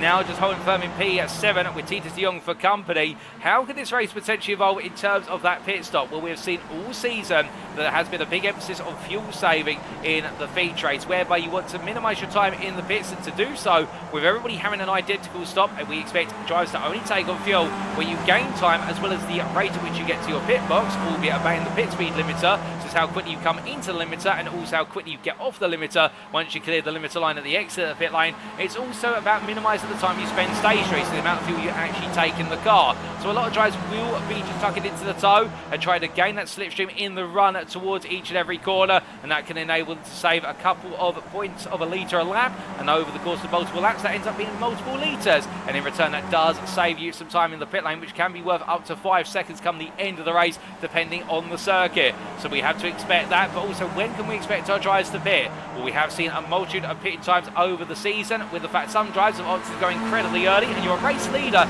is the master of the dark arts of pitting extremely early or go for the undercut. That's Jeff Randall, who normally pits around 12 to 15 minutes into the race. Meanwhile, other drivers who go exceptionally long, and we saw Okiyama in particular, Adam Miles in the rear of the picture, who opted to pit around the 28th minute, but meanwhile they won't be thinking about pit stops immediately. They'll be thinking about battling at Remco Pleister, looking around the outside of Randall, who goes overly deep through Horseshoe, and therefore Pleister will get the cut back here in the run around the outside of 2, but will he be able to get it all said and done? No, not, as Randall will have the overspeed there into NASCAR Ben. Tufts carrying a bit too much speed, but gets the car to a standstill there as they come out to left-hander. Has to be careful. Tufts definitely get very aggressive with the approach for these sweepers. But the problem for the number 34 driver is the fact that he's scrubbing a lot of speed off the car in doing so as he gets the car back under control, and that's letting Pleister and Randall start to play away with proceedings as they make their way up towards turns 6, 7 and 8 and 9.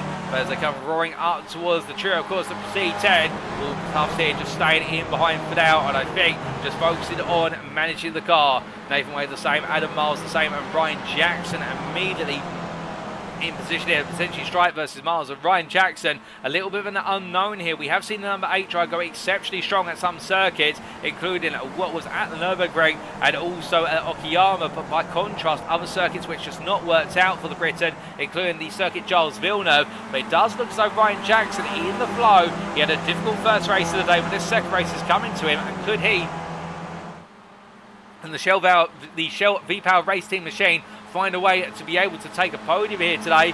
We never know. It is highly possible as Remco Pleister dives up the inside here on the straight, and up towards the lead he goes. But meanwhile, as we are here, we do have what is 4 retirements in this race at the moment. Chris Wayne, Mark Redford, AJ Campbell and Will Redford. Will Redford not able to make it to the grid. We do believe there may have been an issue with the car that prevented him from taking to the grid, was the field that makes its way on through at left into right here to 16 and 17.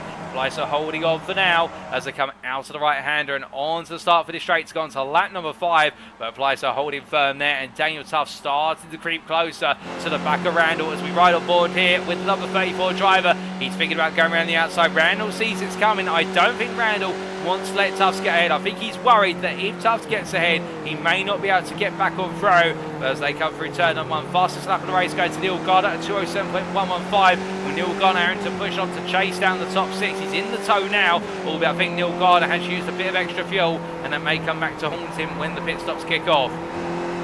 As our drivers come through NASCAR bend there, you can see the body language of the machines in front. Pleister using all the road width, Randall keeping it very tight and compact, and Tufts here a middle ground between the two. Afterwards a near miss mistake on the previous lap coming out of 3. We scrubbed off so much speed, but in the tow heading up towards turn number 7 now.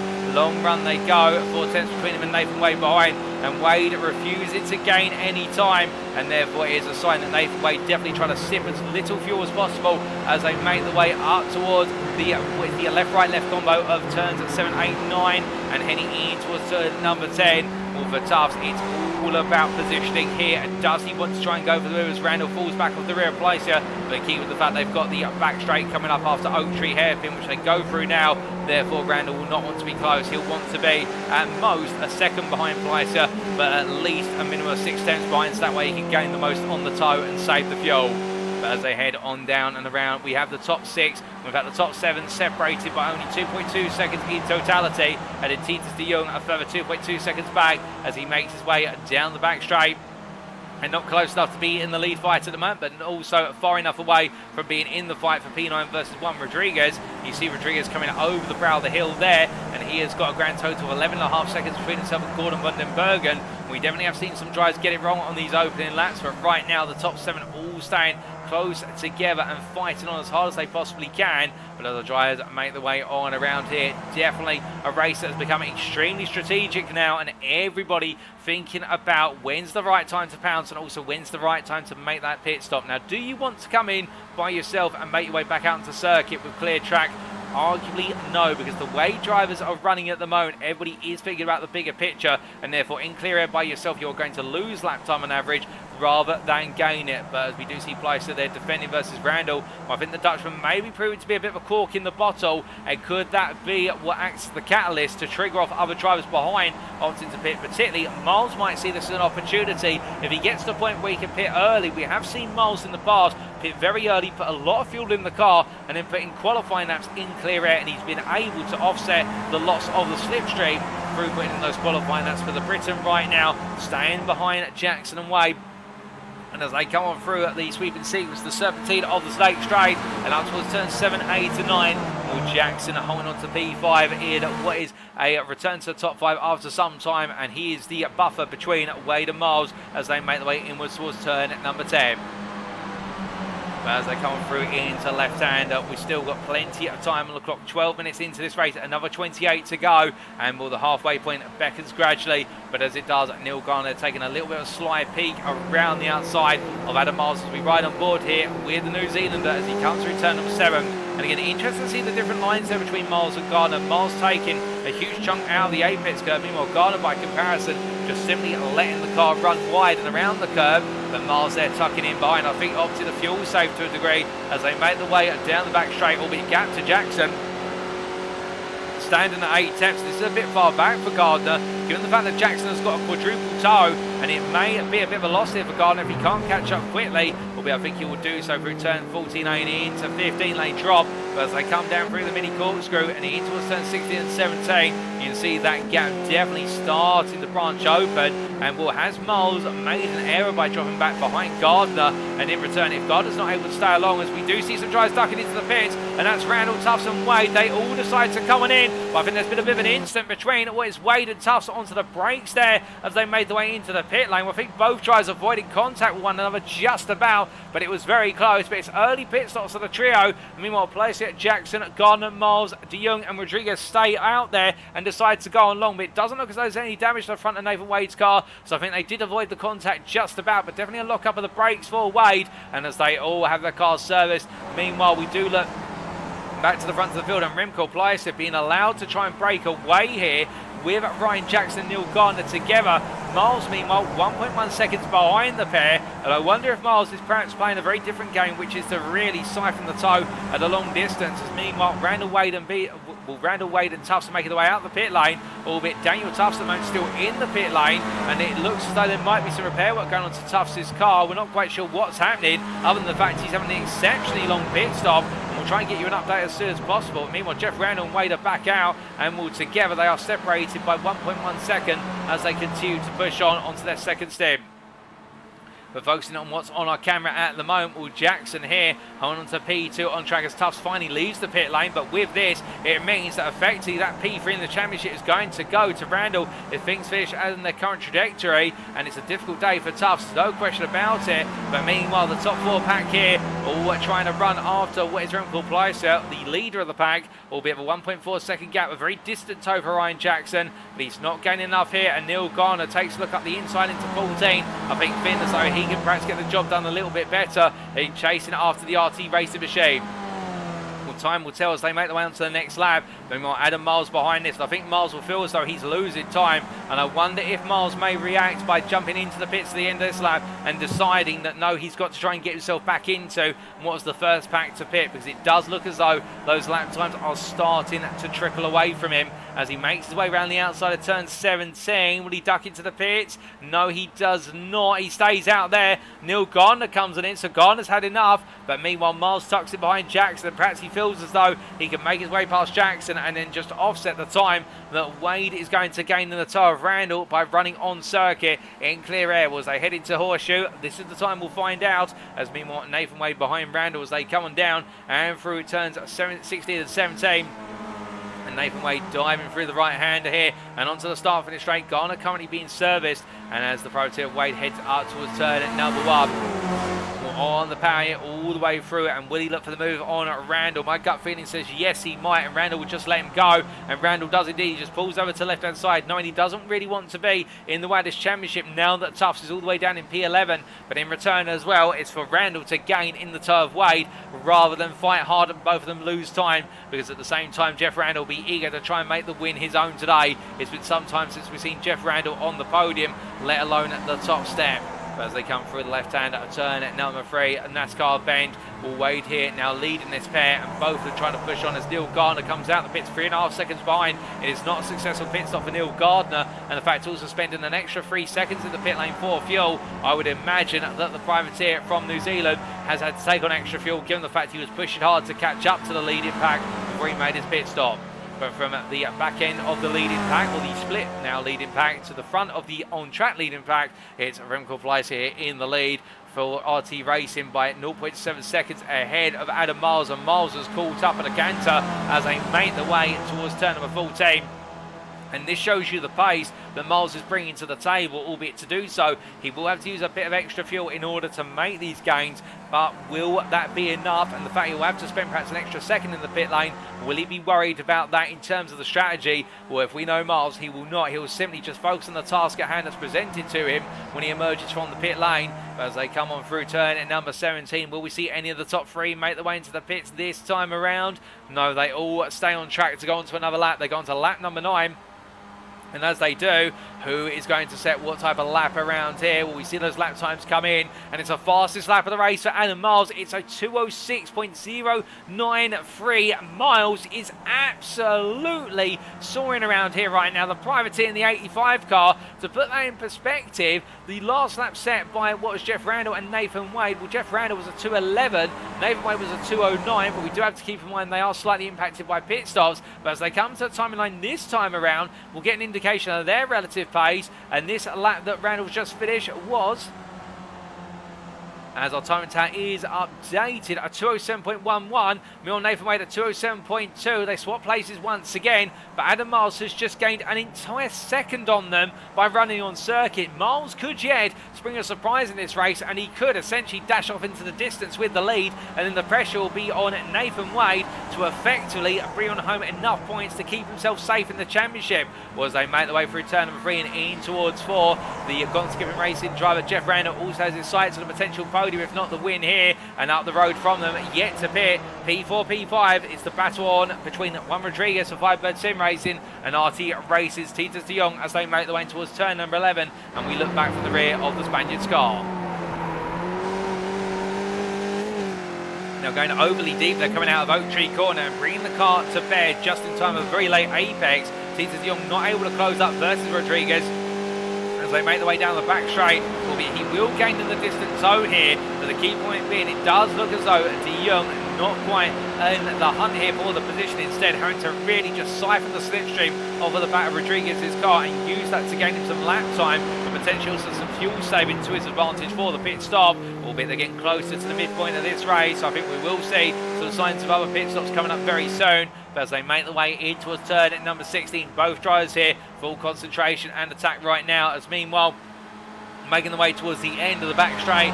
Randall getting back at Nathan Wade as they head in towards the left-hander of turn at number 14, and Randall this time will lead the pair on through the sequence that completes the lap as Adam Miles sets a 206.740, Jackson a 206.551, and Placer at 207.416. But these guys, by comparison, not quite lapping on the same pace as the leaders at the moment. So I think with that extra fuel in the car, it may be costing them some time. And also the fact they're just trying to work around one another and get into that sequence of to me, to you in the tow. And Randall here in the middle of the road. It'll be Wade on the inside as they head towards the timing line, giving Wade just enough room to couple through. But Randall making it clear to Wade, look, I'm letting you go. But this is not the end of it as they cross the line. And Nathan Wade sets the 207.067. But Miles is still gaining. He's just gained another almost 4 attempts on Wade on that lap. And the gap between Miles and Wade now standing at what is 32.2 seconds, and it is continued to grow, and that may be enough to enable Miles to leapfrog the pair of them come the end of his pit stop. But as they make their way up towards turn at number 4, we look from what is the provisional leaders after pit stop strategy to the track leaders who have yet to pit. And it's Adam Miles here leading as he makes his way through Oak Tree with Jackson placed in behind. As they make their way out to the right-hander at turn number 12, will Jackson staying with Miles to his credit, and the same for Placer here, but different sets of pace between the drivers, and I would imagine that Miles will be thinking of clearing these guys when he comes into the pit lane, albeit when will they pit? That's the big question on everybody's lips right now, and Miles showing no signs of coming in yet. I think he will go as long as possible, so long as the pace is there with him, and he does not see any times coming through from Wade, which would give him a sign that Wade may potentially jump it back through the strategy of the undercut. But coming down around through 14 and 15, things may be a little bit quiet at the moment in terms of the battling, but rest assured, ladies and gentlemen, we are just waiting to see how everybody fits back together in the racing as they make the way on around. And Adam Miles making his way up towards turn number 1, and as he does here, not into the pits, neither for Jackson nor Placer. Miles covers off the inside, lets Jackson take the outside if he so wants to cover the lead position. I think Jackson will just back off here and tuck in behind Miles. Meanwhile, from them to Juan Rodriguez, well, here he is in P4, now almost 2 seconds clear, or in fact 1.5 seconds clear, I should say, of Titus de Jong as the Firebird Sim Racing driver looking to manage this race in the battle for on-track P4, and what we reckon is P8 effectively once they completed their pit stops. And it's Gordon van den Bergen at P6 here for Sickhead Racing, and he'll be looking at a P10 finish given his relative pace and yet to take a pit stop, with Jeff Randall and then Nathan Wade coming across the timing line. And as they do, Nathan Wade once again taking the lead of the pair. They seem to have worked out their little sequence, lapping in the 207s, the low to mid 207s. Meanwhile, Miles on that previous lap, a 206.57.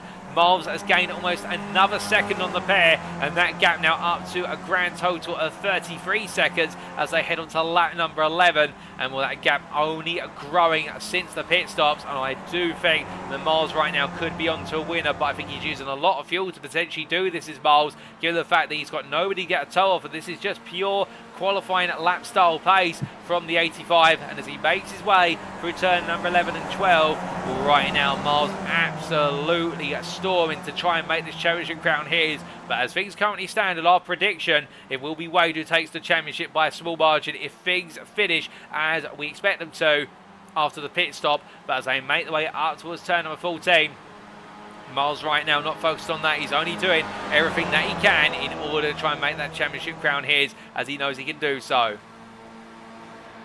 But as they make their way into 14 and 15, once again for the 11th time of asking, looking further on down the field, Daniel Tufts after that extended pit stop. We're not sure the reason for the extension to the pit stop. The only other reason I can think of, given the fact it looked as though in the end Nathan Wade did not pick up damage and clip the rear of Tufts' car, albeit we can't quite confirm that.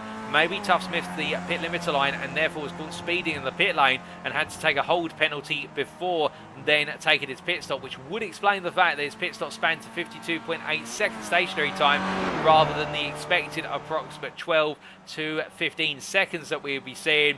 But then again, it has been a difficult one for Tufts, there's no doubt about it, and running in P11 he'll be hoping that Jeff Randall has a race mistake that cost him extremely dear.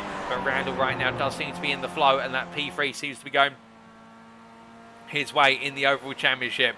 But there's a tough presses on Anders Nielsen, meanwhile in P12. Last start runners on circuit with our 4 retirees of Chris Wayne, Mark Redford, AJ Campbell and Will Redford. Will Redford not able to make it to the grid due to a technical issue with the car. AJ Campbell meanwhile involved in that freeway incident, involved himself. Mark Redford and Anders Nielsen. Nielsen able to get the car repaired, but meanwhile Mark Redford and AJ Campbell not able to do so. And we have also had Chris Wayne retire due to a separate incident. Will Nielsen here just pushing on for P12 and trying to pick up some points come the end of the day. But meanwhile looking from him up to the leaders once again. Well, Adam Miles here leading as they make the way in towards turn at number 10. Through the left-hander with Remco Pleister and right on board with the RT Racing driver from the Netherlands as he comes into Oak Tree. Now as he rolls on through at this time around, the first half of the race completed and the second half of the race duly underway. Well, the thing that will be on the minds of these drivers now is light fuel in the car, and therefore that pit stop will be looming closer and closer. Although I think they will be able to go at least another 3 to 5 minutes, so approximately 1 to 2 more laps before they do need to come into the pit, and that fuel tank will be dry. But Pleister here just staying with Jackson. I think wary of the fact his effective battle is with Jackson when the pit stops are complete, and therefore wanting to try and gain an upper hand. But given this trio's pace has been constantly in the mid to high 206s, I wonder here whether we are looking at our effective podium battlers or our podium finishers should they come out clear of Wade and Randall, and that will be a surprise to be certain. But as they make the way through turn 16 center, you can see there the blackening of the road surface over the years where the cars have gone round on the racing line. But Pleister and Jackson into the pit lane, and Pleister down to snap on the brakes and get ready to take evasive action, with Jackson a bit more cautious. But they finally make the way in, and Adam Miles now goes on for what will be a 13th lap on his first stint, all by his lonesome, a 206.5 that time around. Miles is continuing to drill in the laps one after another. This consistency is absolutely outstanding. But meanwhile, Juan Rodriguez also carries on. We've also got Titus de Jong into the pit, and well, what about Gordon van den Bergen? He decides to carry on for one more lap, but Jackson already leaving the pit lane, and as he does, I think he will be clear of Pleister to a degree. Here comes Jackson as he makes his way on out, and Remco Pleister a long way behind. But what about Randall and Wade? Well, Randall's going to be on the inside here, Nathan Wade well on the outside, and Jackson now will find himself splitting the seas between the two drivers, and here's the demonstration of it. Goes to show that the undercut has not worked out at all, and in fact the overcut was the way to go. Jackson has come out ahead of Randall and also Wade, albeit they're battling for position, and this is going to affirm, I think, the focus of Adam Miles' plan, which is go as long as possible and just simply come out the race leader, as now we've got effectively a battle what this is going to be for P2 if our prediction is correct. And well, for Nathan Wade, that P2 will be his target, with his minimum target of 36 points in order to take the championship crown. Will be P3 plus the fastest lap, but P2 will be much easier to do that, as it'll be worth 40 points. And as they make the way up towards turns 7, 8 and 9, Nathan Wade knows the challenge is with him.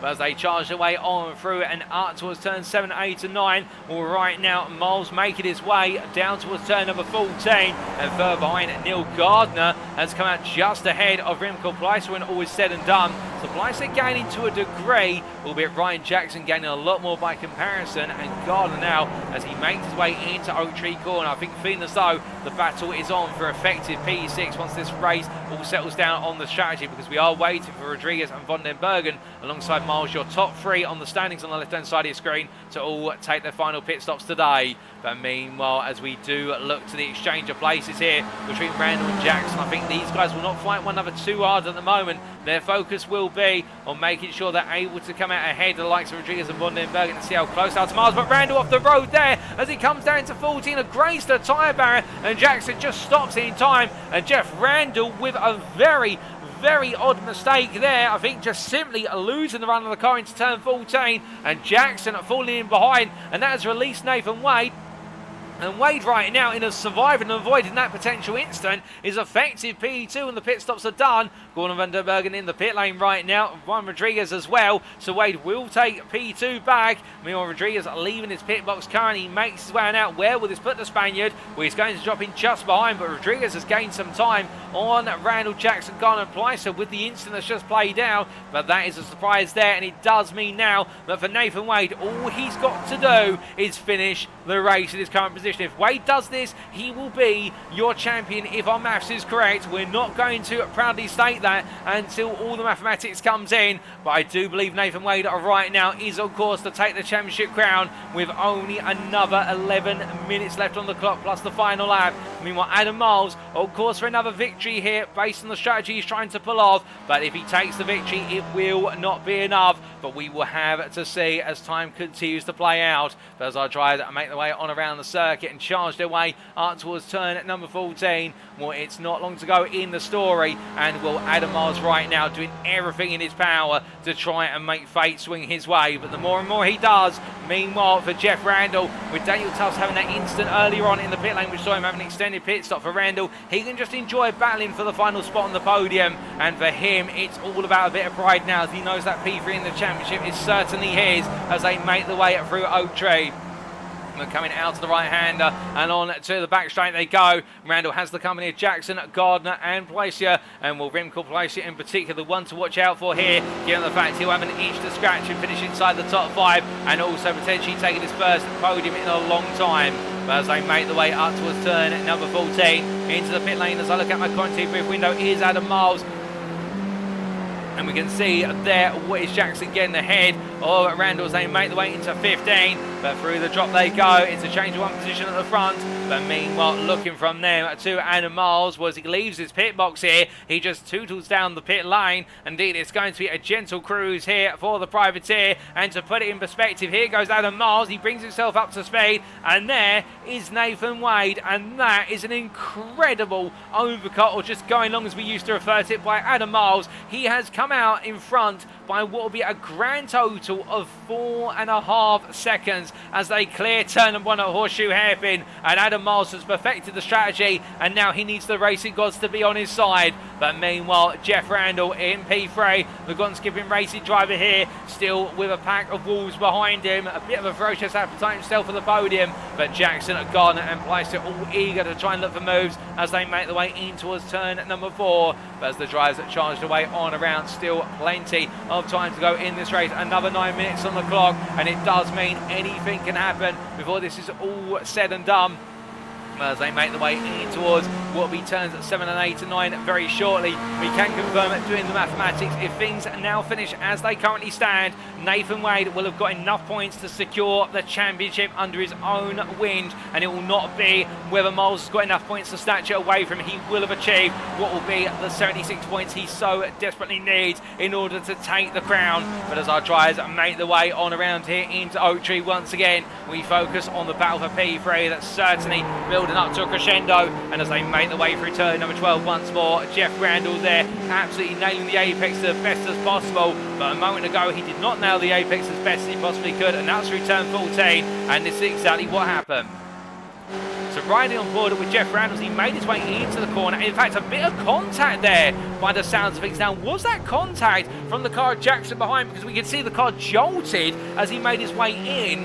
When we take another look back at that from the perspective of Ryan Jackson, who's right on board here, and under braking they went, and the tiniest of taps, and again, I think that may have been a netcode tap between the two cars, and Jackson doing very well to avoid the way with Jeff Randall, and the two of them being able to settle their differences without further contact, so they pull themselves back together, but a very near the mark moment.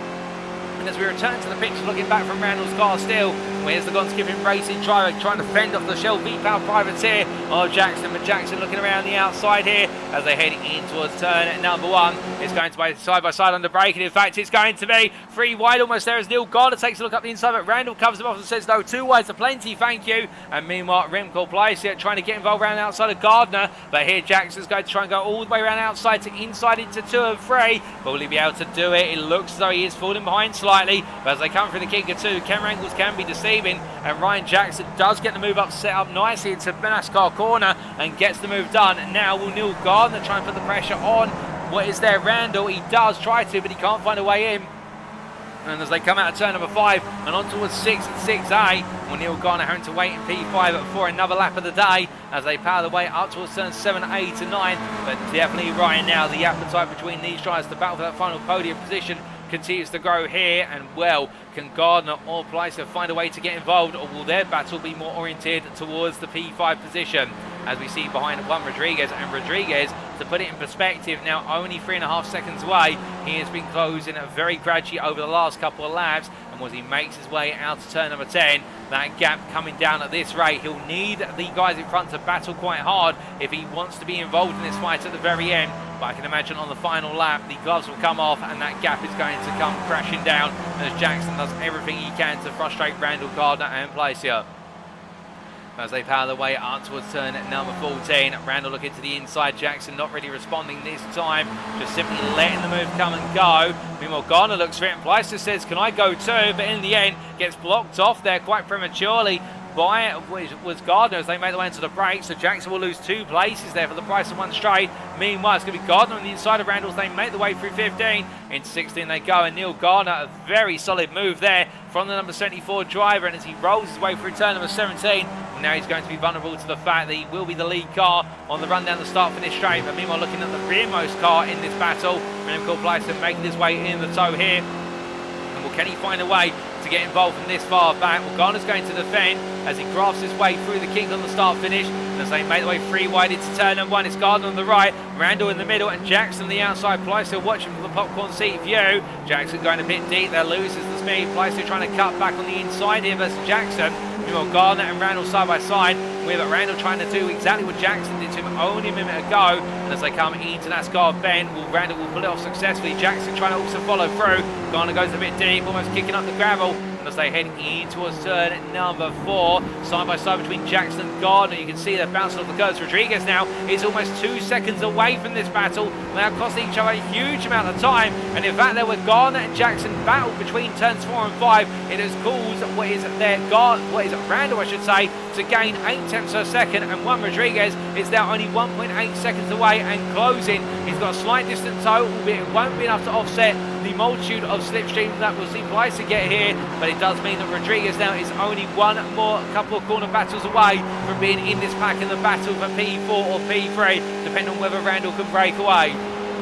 As they make the way under braking into Oak Tree, well, Rodriguez will be absolutely chomping at the bit to get involved as the Firebird Sim Racing driver makes his way through turn number 12, absolutely smooth as butter. And as he heads down towards turn at number 14, or should we say up towards turn 14, given the relative gradient change over the entirety of the straight, well, powering on down here, he's not going to gain enough, given the fact that Pleister will have the double toe as a minimum, but the Spaniard will know that it is not a fleeting dream. He can get involved in this fight, as meanwhile Jackson on the inside here versus Gardner into 14. Gardner will not battle this one too hard. He'll let Jackson take the position, and I think all 3 drivers now wary of the fact they've been battling so hard, they are almost losing touch in distance of Jeff Randall, albeit half a second. They've closed the gap back to Randall, but Randall eager to try and break away with only 2 more laps to go. But it's all gone wrong for Randall in a surprise turn, and all 4 drivers have been collected. And with that, I don't think Juan Rodriguez is going to believe this. He's just jumped up into P3 in late drama. In fact, doing a little wiggle from side to side. The Firebird Sim Racing driver, well, now that is cockiness defined in the fact I think he cannot believe with glee what's just happened. Well, he doesn't want to make the moves through other drivers having instants when you can gain 4 for the price of 1 instant. The number 9 driver here absolutely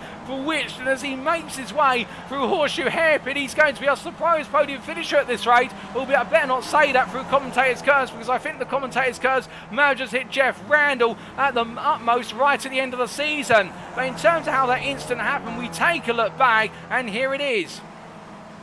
Now, as they made the way through the corner, well, Jackson trying to take evasive action, but Randall loose in the car. We do get the on-board from Randall's car as best we possibly can, and just the rear stepping out on the rear left tyre going to the grass there, and in the end becomes a passenger in his own car. Jackson tries to take evasive manoeuvres, becomes a passenger in his car, and Randall sent back across the road to collect both of the drivers of what was their Remco Pleister and Neil Gardner. But you cannot make up an instant like that. A very unfortunate instant for all 4 drivers, but with that in particular, it's heartbreak for Jeff Randall in the fact now that Daniel Tufts in P7 is going to be taking third place in the championship, with Randall coming out of the pit lane. He's returned to the circuit in P9. He's going to press on and hope that something comes, as Tuss there almost goes very wide, coming out of what is turn at number 5, almost losing the car himself. But the Briton now surely must know that P3 is on the cards in the championship in what's been a huge twist of fate, and only one more lap between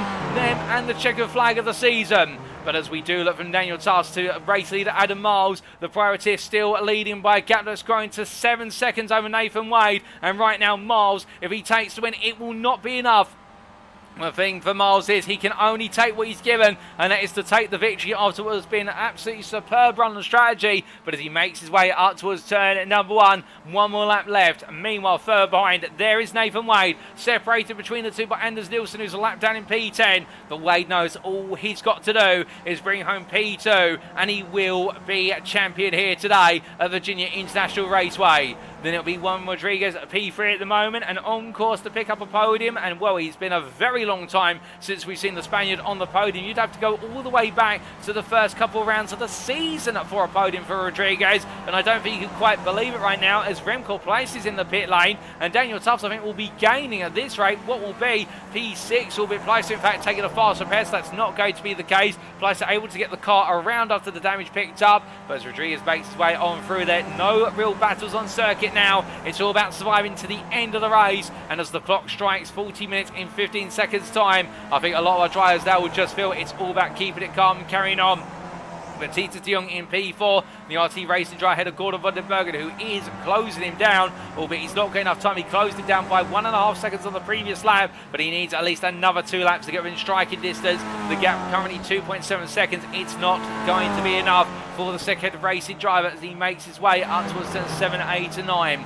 But as he powers his way on through, it's definitely been a strong showing from Gordon van den Bergen today. And as he heads in towards the second half of the lap, meanwhile, we do look from him up to what is Nathan Wade. And, well, the number 24 driver here just cruising his way down the back straight. He knows he doesn't need to do anything silly now. He's just got to get the car home. As meanwhile, we look to Adam Miles, and as Miles makes his way into turns 16 and 17, well, it has been an absolutely faultless run in the second half of the season. A win streak of 11 wins, and whilst that streak ended at Watkins Glen last time out, he's going to come on through on a brilliant piece of strategy to take the win of the final race of the season in round 24 as he crosses the timeline. However, it's not enough for Adam Miles, for as Nathan Wade comes out the final corner, he will have done it, and he will have made himself champion for the 2023 season of the Skip Barber Challenge Trophy hosted on iRacing, ahead of Juan Rodriguez, who will very shortly come on through to take the final spot in the overall podium for Firebird Sim Racing in a surprising turn of events, but an absolutely pleasing one to his eyes and ears, there's no doubt about it. And then it will be Titus de Jong who completes the run to P4 there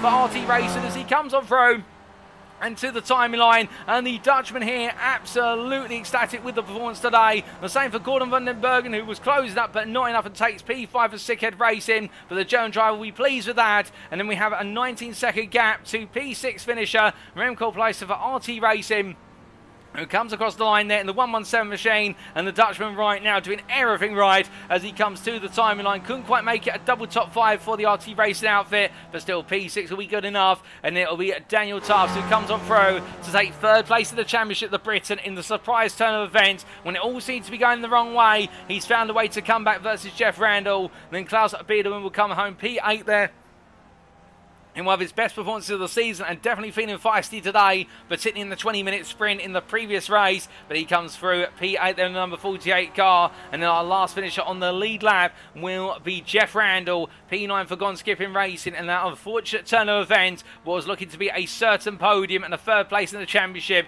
and then will be a P9 on circuit and what we believe will be a P4 in the championship when he takes the checkered flag. And there he does, with Anders Nielsen P10 a lap down. And we had what was the 7 retirees of Neil Garner, Ryan Jackson, Chris, in fact 6 retirees of not Anders Nielsen, Neil Garner, Ryan Jackson, Chris Wayne, Mark Redford, AJ Campbell and Will Redford. But as Nathan Wade there does donuts in the grass, absolutely pleased. Well, he can tell in the fact that he's just brought on home a championship crown, which I think he felt all along would be his. But with Adam Miles' absolutely striking set of wins, that series of 11 wins back to back, and indeed losing out on one win at Watkins Glen last time out, but almost making it 13 back to back. Well, for Nathan Wade, what was looking to be a nightmare for Watkins Glen going into today has worked out a charm, and well, he is your champion, ladies and gentlemen, for 2023 in the Skip Barber Challenge Trophy, brought to you by Gone Skipping Racing, sponsored by Musical Money. But as he returns to the tarmac and gradually makes his way to the pit lane, Juan Rodriguez following in behind him there, and Rodriguez, I think, giving him a congratulations, and also very pleased with his third place finish today. We take a look at those race results, subject to any stewards' inquiries, and here they are. And as we can see, Adam Miles in taking the win on an absolutely brilliant piece of combined pace and strategy. An overcut which saw him emerge out of the pits 4.5 seconds clear of Nathan Wade. And he never let go of the win after that, taking the win by 7.6 seconds at the end. But it's not enough for him to take the championship crown. But he will be, at the same time, pleased with the second place in the championship and his absolutely dominant performance in the second half of the season. For Nathan Wade, it was a strong first half of the season and podium finishes all the way through. And with the P2 in this feature to go his performance in the first race of the day, he'll be your champion in second place with Juan Rodriguez P3 there for Firebird Sim Racing. Double the distance to Adam Miles's finishing race time, but still 15 seconds off the leader. For him, it won't matter. It's a third place and a huge set of points in the season finale. Teaser to Young P4 for RT Racing, 1.5 seconds clear of Gordon Vandenbergen for Stickhead Racing, with Remco Pleiser outside the top 5, but P6 for RT Racing, and then Daniel Tuss P7, and with that performance, we believe taking third place in the overall championship. Ahead of Klaus Biedermann with Jeff Randall and Anders Nielsen completing your finishers of the race. Anders Nielsen finishing a lap down in P10. Neil Garner P11 and will be classified as a finisher 2 laps down despite his retirement after the incident involving himself, Jeff Randall, Ryan Jackson, and also what was Remco Pleiser. Ryan Jackson retiring 3 laps to the finish P12 but will be classified as a finisher as he completed over half the race distance. And Chris Wayne P13 for Gone Skipping Racing. He'll be your first non-finisher classified as he did not complete half the race distance, retiring 16 laps from the end. Mark Redford with that retirement after what was 2 laps of racing at P14 after that unfortunate incident, and the same for AJ Campbell, who retired on the opening lap, and Will Redford not able to make it to the grid due to technical issues with the car. We classified as did not finish in P16. But those are the results of our final race of the season, ladies and gentlemen. And whilst the racing may have concluded, of course, we still have time for post-round interviews with our drivers. We'll be back in approximately 10 to 11 minutes time for those interviews. Don't go anywhere, you won't want to miss them.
Alrighty, ladies and gentlemen, it is time for us to kick off our post-round interviews with our selected drivers. And today we're going to be hearing from some drivers who are regulars and also a driver you hadn't heard from for some time. When we start off with our championship winner and our second place finisher in all sessions today, and that'll be Nathan Wade, the privateer in the 24 car. We're all coming on to the number 34 of Daniel Tufts, who we've not heard from in some time, and hearing his perspective on his third place finish in the championship, which was brought about by a surprise turn of results in a close-knit battle with Jeff Randall over the course of proceedings today. We'll then be hearing from our P4 driver in the championship, Jeff Randall for God Skipping Racing, after that disastrous end to what looked to be a comfortable end to the feature race, gone horribly wrong. And then finally we'll be hearing from Adam Miles, the privateer, runner-up in the overall championship, a double winner today with an absolutely brilliant piece of strategy to wrap up round number 24. But without further ado, let's get underway with Nathan Wade. And as he joins me in the interview room just now, good evening to you, Nathan, and well, you're on top of the world. You've taken the championship crown. It must feel both a relief and also an amount of ecstasy. Yeah, hi Paul. It's nice to get that off my chest. Nice to clear it up. Just want to say a massive shout out to Adam. He's pushed me all season long. He's ridiculously quick. So hopefully, if there is a next season, kind of hinting at it, I think it'll be a good fight to come back and hopefully defend the title now. Oh, indeed. And what a season it has been, with your strong performance in the first half of the season, and then Adam Miles' very strong run of wins in the second half of the season, 12 wins back-to-back. And in the end, the two of you going toe-to-toe today. And I have to ask, how did you come into the 2 rounds of racing? Was there a particular goal you had in mind in terms of, was it around the points you needed to get, or stopping Miles from getting certain results? Just take us through it.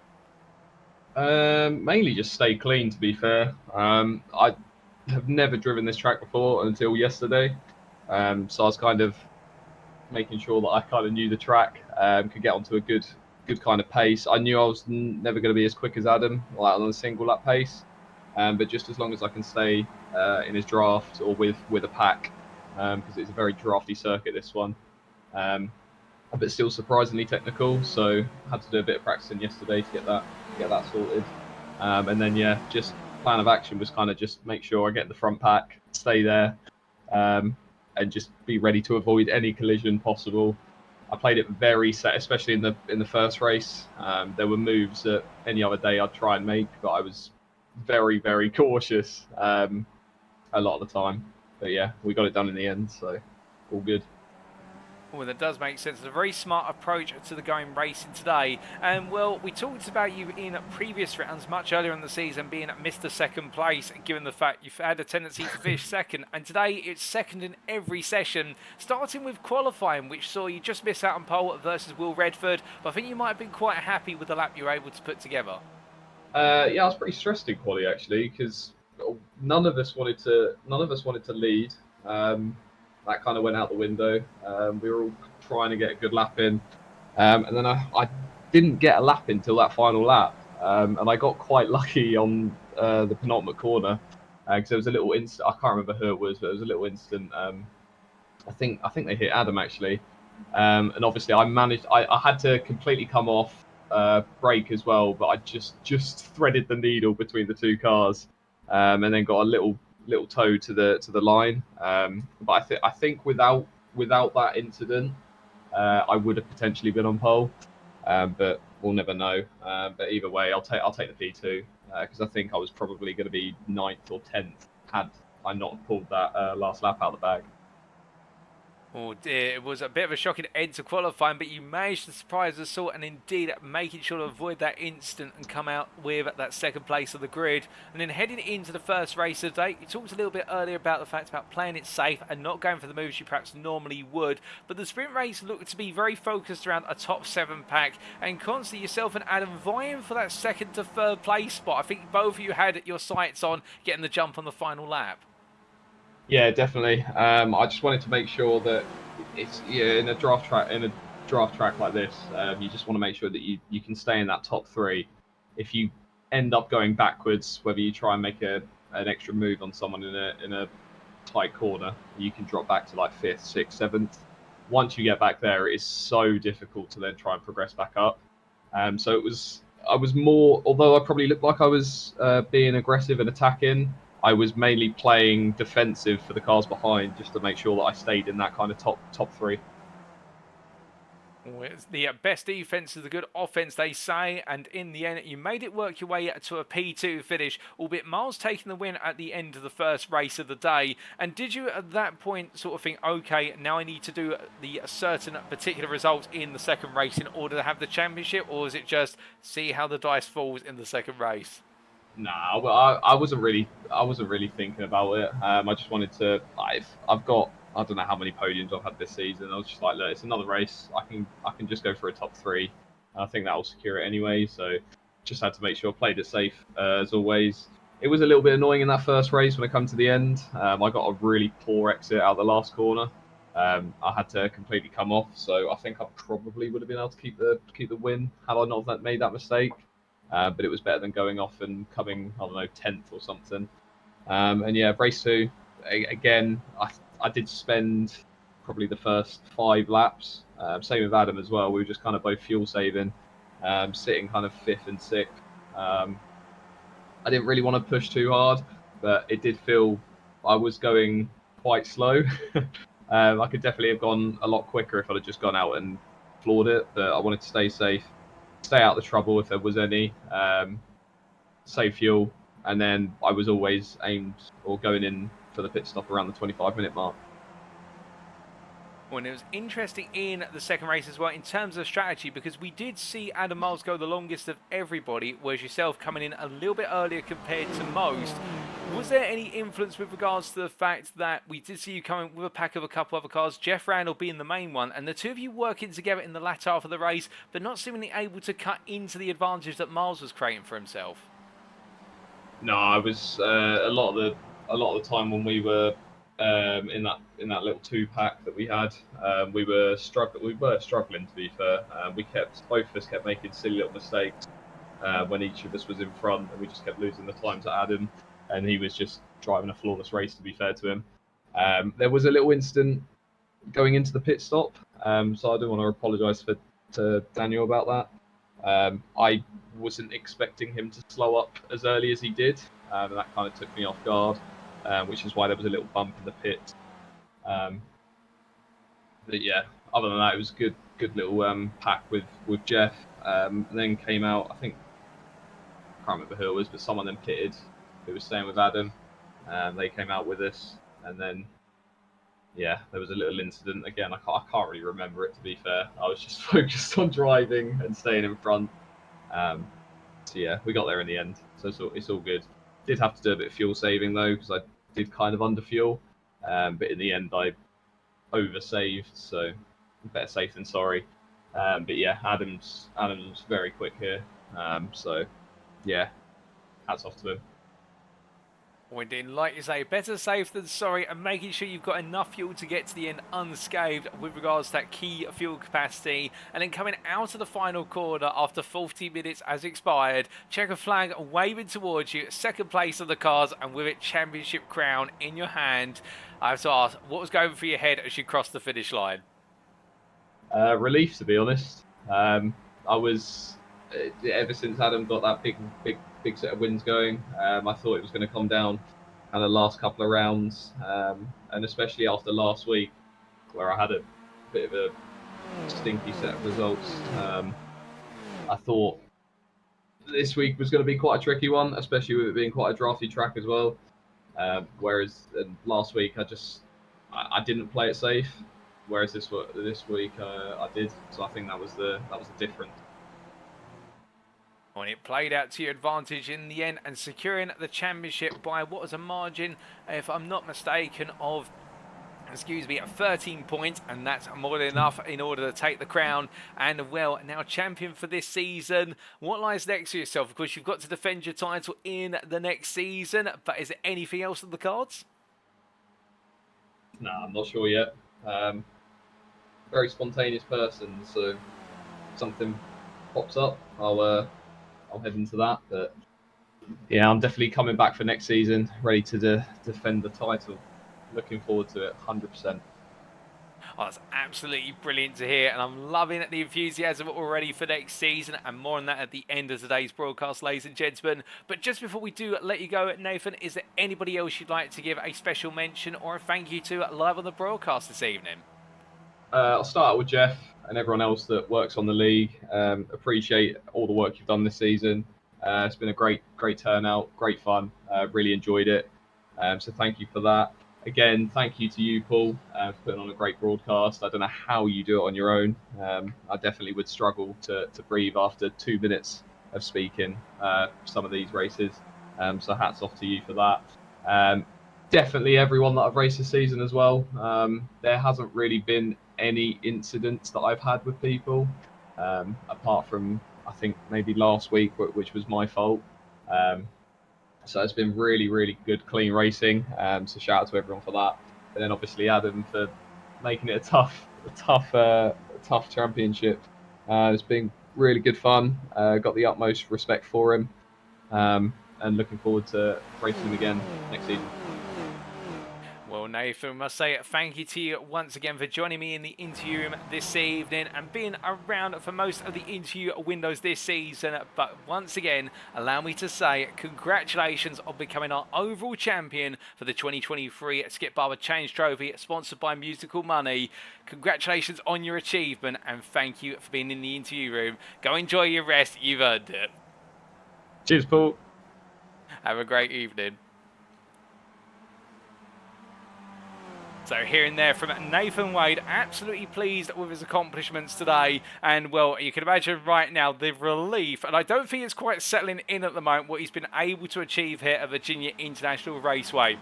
And in his own words, feeling as though it would come down to the last couple of rounds, given Miles' hot streak of wins. Those 12 wins, we said 11 earlier, but we must correct ourselves because it was the win in the sprint race at Watkins Glen, which made it a 12-win streak back-to-back, which saw Miles go from being a potential contender to a serious threat going into tonight. But for Nathan Wade, whereas he took an aggressive approach at Watkins Glen last week, this week it was all about playing it safe and not sorry. And in the end, he proved to be right in that approach by making it second place in every session. In the sprint, finishing behind Miles, but managing to keep at bay the likes of Will Redford and Jeff Randall. And in the feature here, making sure to not worry about the risk of running out of fuel saving where he needed to, letting Miles going off and doing his own thing, and just focusing on finishing on the podium because that's what he needed to do. And that's why Nathan Wade is our champion for this season. And will, in his defense, when he returns for the next season, I definitely think he's going to be up against it versus Adam Miles. And could we see any other contenders come to the foray and also take him to task in defending the crown?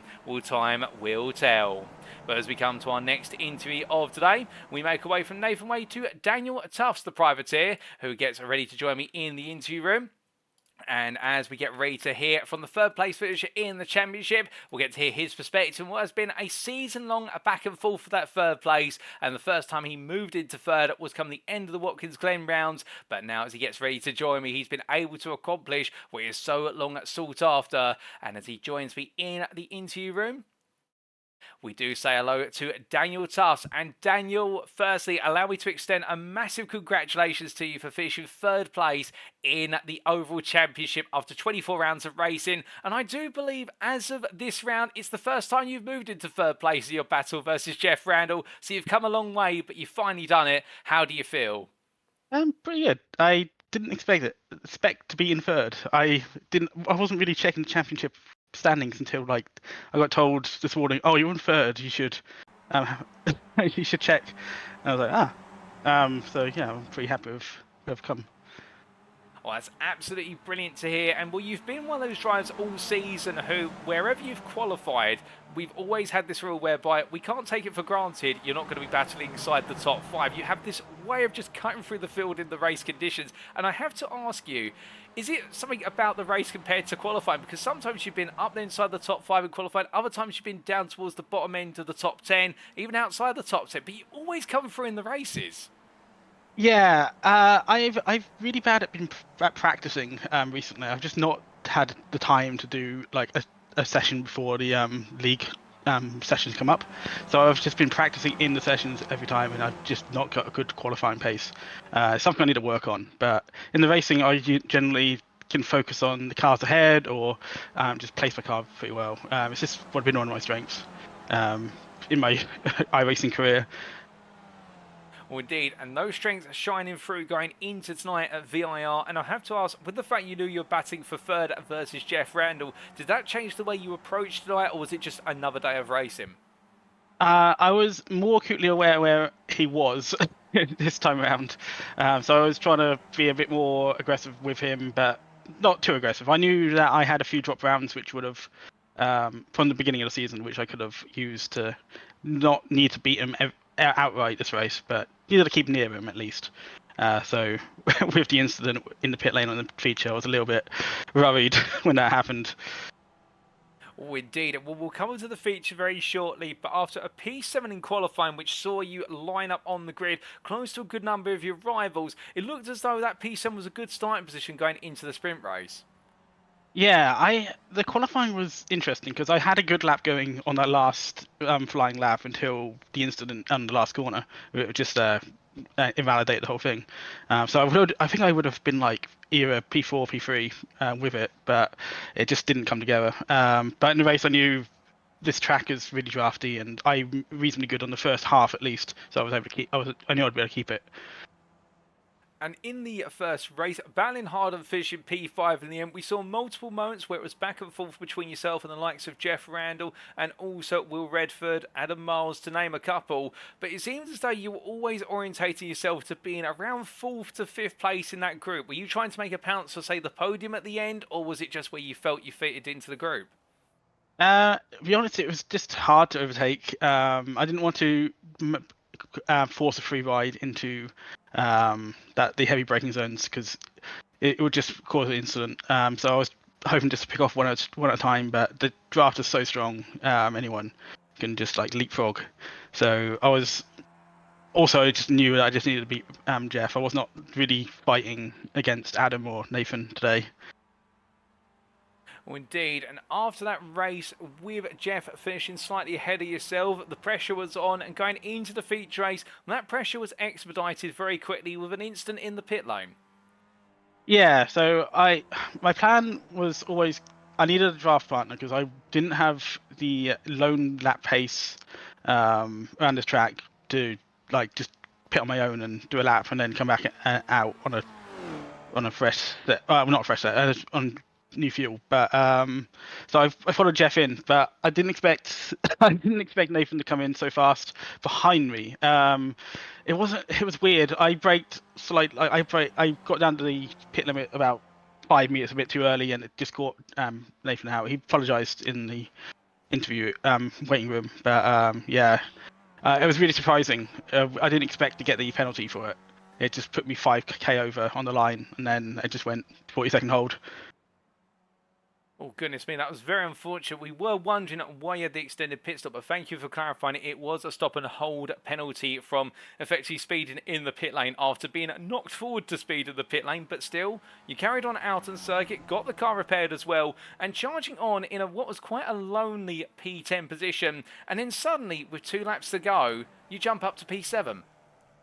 Yeah, I knew I should keep on the track because I had bad sessions in the season before, so I thought it will replace some of those bad positions. So it would help.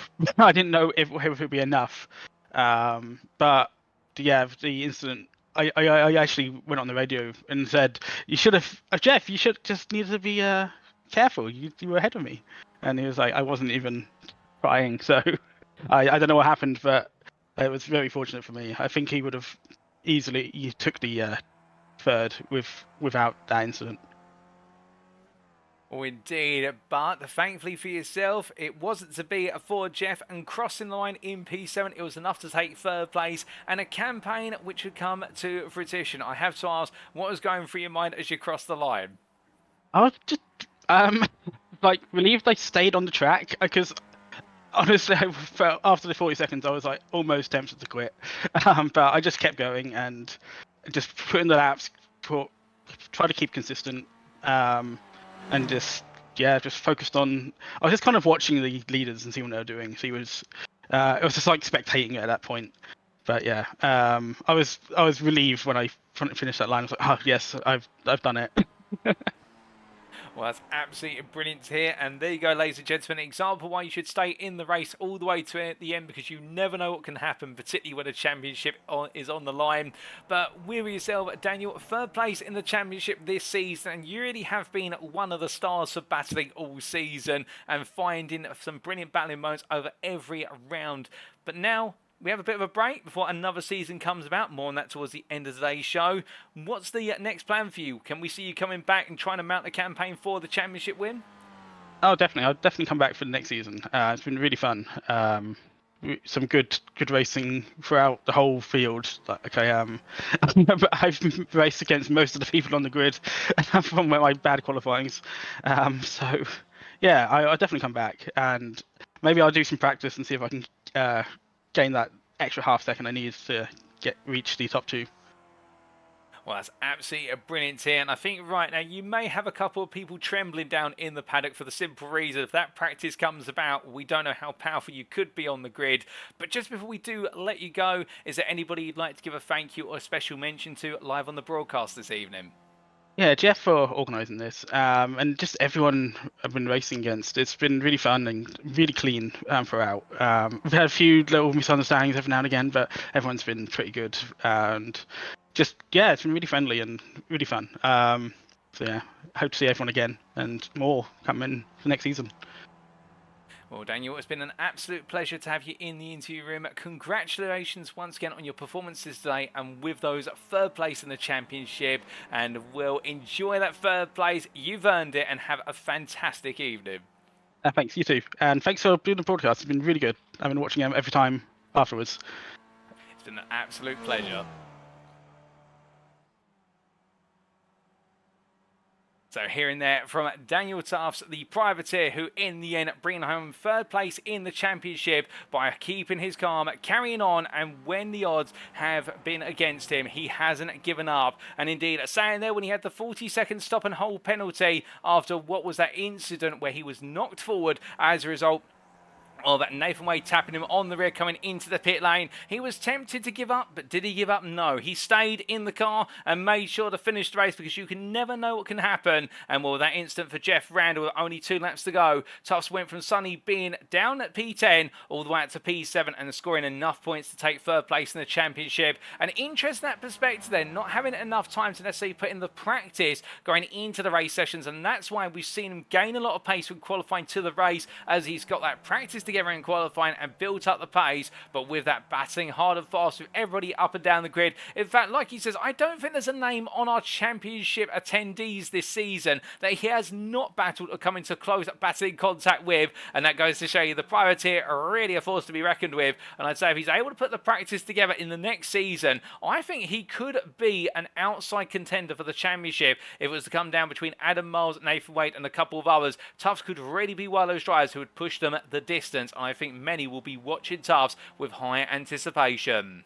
But coming to our next interview of today, ladies and gentlemen, you've heard from our first 2, and now we come to Jeff Randall from Gone Skipping Racing, and let's hear the perspective of our series organiser, who had it all go wrong in the final 2 laps of the race, but at the same time enjoyed the season undoubtedly, and I think really has enjoyed all the close moments up and down the calendar. But as he gets ready to jump into your room now, and he does indeed do so, well, Jeff joins me, and Jeff, what a way to end the championship, but not the way you wanted it to end, understandably. A 4th place in the championship from what was almost a guaranteed 3rd place, but still, it can't undermine what has been a fantastic season from yourself.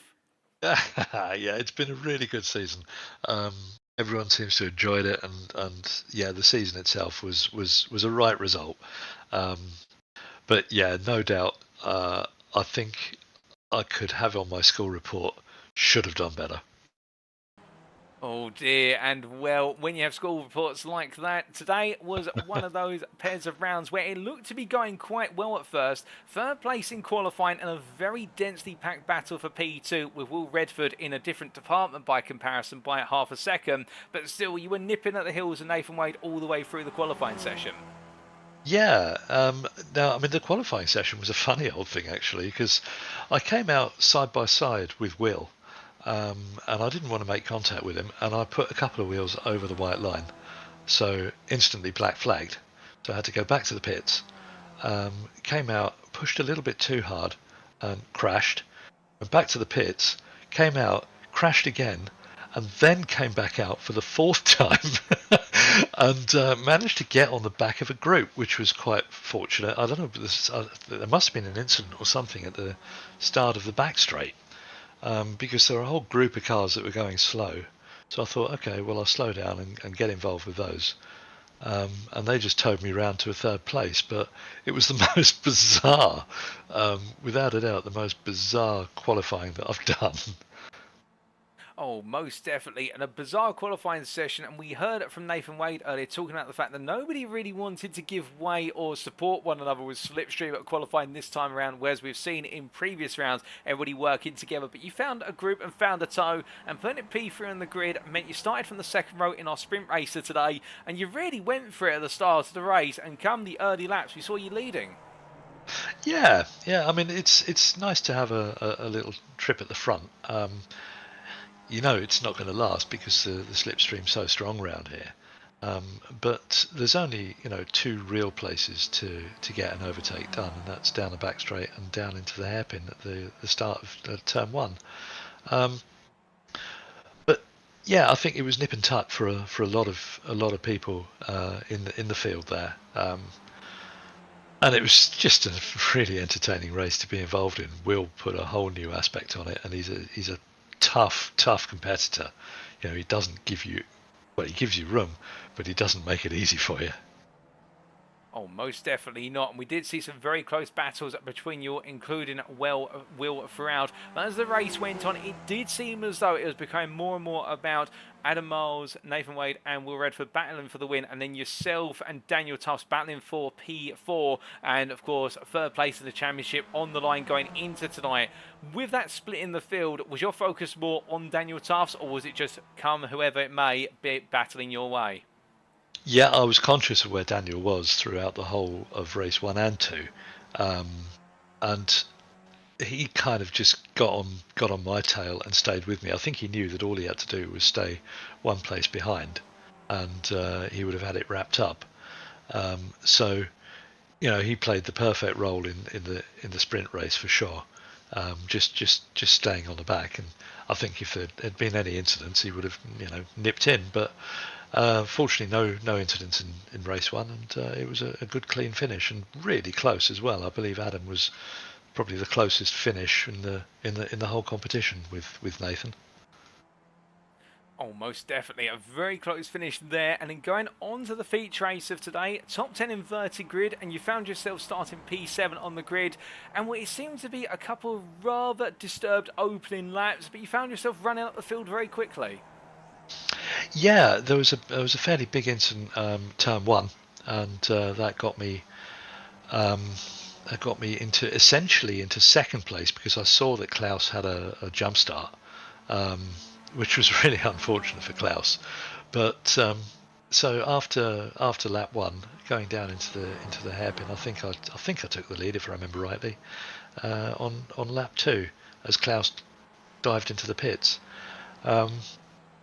And the race was going really, really smoothly. So I was in a good place at that point. Well, indeed. And then strategy came about, and with the top 6 of the field very closely grouped together, and yourself being one of the leading members of it, we saw you, Nathan Wade, and also I do believe, was not Neil Garner, I think it was Ryan Jackson, all jumped to the pits, and you've been one of the masters of the dark arts of going for the undercut, but it seems though the undercut didn't quite work here today. No, it was myself, Nathan and Daniel dived into the pits. I know that Ryan was not in the pits at that point, because I think he came out of the pits when it must have been about 4 laps later, and we collected him, and myself and Nathan collected him, which was actually, that would have been good. We were going well at that point. But then we got involved in a little scrap with Ryan, and going down the back straight into the roller coaster, Ryan just gave me a gentle tap from behind. I backed off a little bit early to let Nathan come through because he was coming through at pace. So I thought, well, we'll keep the momentum going, let Nathan through, and then Ryan unfortunately just gave me a little tap and sort of we lost the toe with Nathan, which was unfortunate. I think if we had have all worked together, then it might have been better. But it was when Neil came out of the pits, we were a good 2 or 3, maybe 4 seconds ahead. So in reality, it actually worked quite well. But you can never kind of count for Adam's pace. I think he actually ended up coming out of the pits nearly 5 seconds ahead of Nathan, and that's just Adam being Adam. He's so fast. Oh, indeed, and you would be correct on that. I was absolutely flabbergasted in the commentary booth to see Adam Miles jump to 5 seconds practically ahead on the exit of his pit stop. But still, that's Adam being Adam, like you say. And for yourself, third place looked to be in the bag with Ryan Jackson and company behind, battling hard for P4. And in the final corner on the penultimate lap comes the strike. Yes, I just missed the apex on the downhill right-hander, and that got my near side rear on the grass, and the rest, as they say, is history. I did have a quick look back at the broadcast, and yes, you got it in all its glory. So there it was. I've apologised to the other 3 drivers concerned, which, if I remember rightly, was Remco, Neil, and Ryan. Yeah, it's not how you want to end a race. It's not how you want to end other people's races. So I was gutted for them more than me. Yeah, just an unfortunate end to the race. Oh, indeed, it was an unfortunate end, but great to hear you put your hand up to it straight away and apologising to the other drivers involved. I'm sure they'll definitely appreciate that, and no, it was not intentional. But with that, in the end, being relegated to a P4 finish in the championship, just behind Daniel Tafts by a very close-knit margin in the end of what was, I believe, at 16 points. It's been a close rivalry between the two of you, and just your thoughts on that 4th place finish? Yeah, I would have preferred 3rd. That's the bottom line. Yeah, it was just a pity as to how it ended. But yeah, 4th place, I can't be disappointed with that. It's they're a tough group of drivers, and I think anything in the top 5, I would, at the start of the season, I said anything in the top 5 I would be happy with. So 4th, in retrospect, and without the disappointment of what I did, yeah, I'm quite happy with that. Well, indeed, I'd definitely say to be happy with that, although it may sting at the moment. With time, the happiness will come on through. But with that, Jeff, looking ahead now to a future season, we've seen a lot of brilliant pace and consistency from yourself. And what really is the target for next season? More consistency and cut out those schoolboy errors. You know, I'm still fairly green at this. I've not been doing it long, only sort of a couple of years, 2.5 years. So I've still got a lot to learn when it comes to racing and keeping consistent. So I shall just continue working at the consistency and try and get better. Well, we do look forward to seeing how you can improve going into the next season of Skip Barber Challenge Trophy. But just before we do let you go, is there anybody you'd like to give a thank you or a special mention to on the broadcast this evening? Well, not so much a thank you, but congratulations to Nathan. Amazing effort for the whole season. And also to Adam for keeping the season alive for everyone else who's been involved in watching.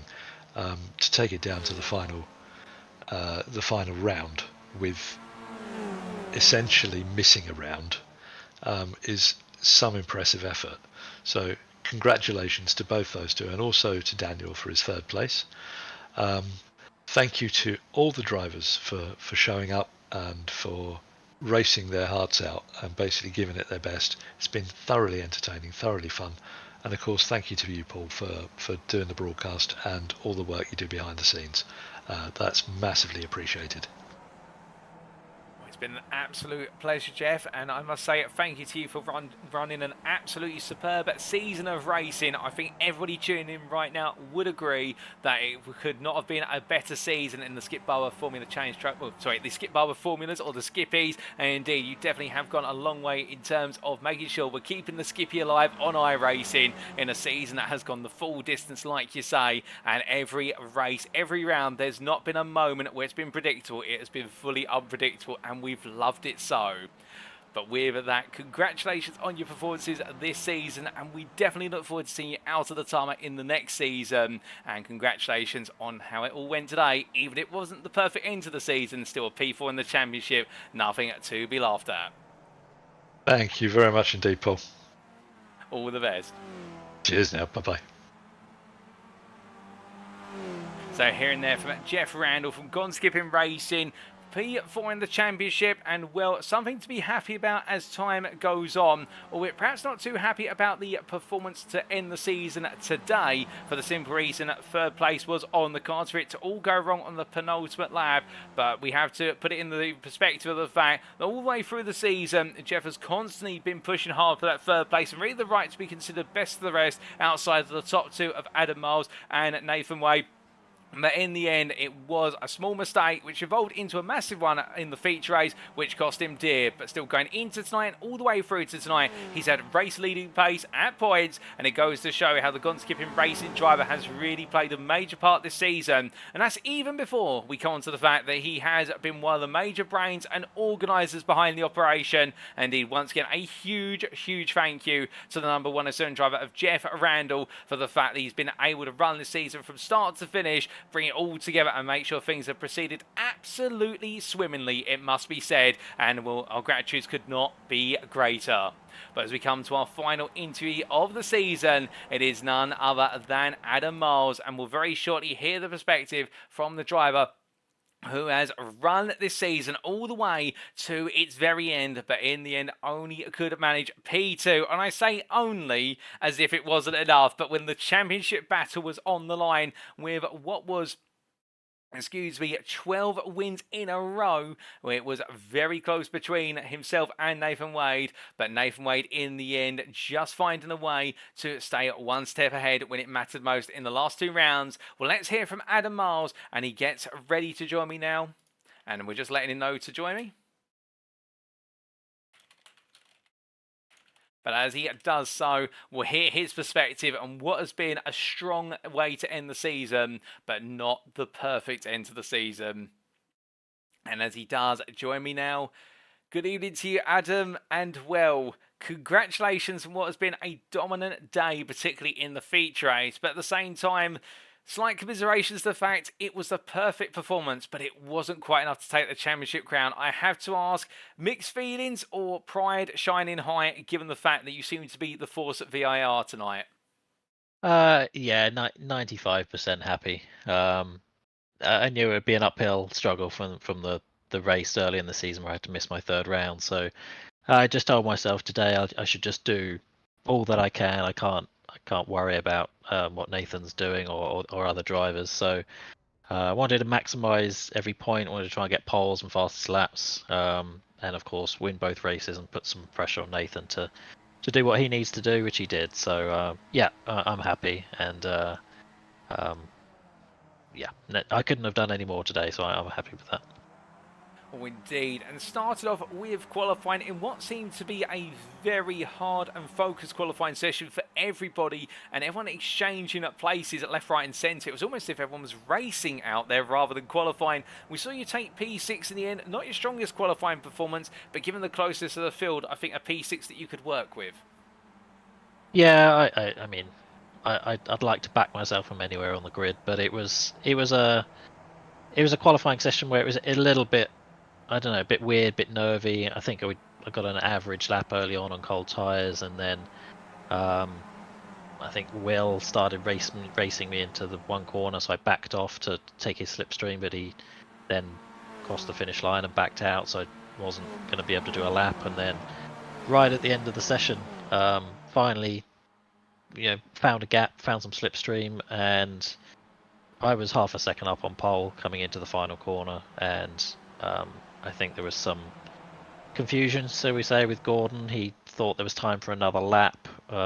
He backed out of his lap, let somebody through, let me through, but then decided he wanted to slot back in again. So we made contact in the final corner, which effectively 0x'd my pole lap. So a bit annoying. It was only worth 1 point at the end of the day, and they wouldn't have made the difference. But I can work with P6. It was just a little bit of a messy session.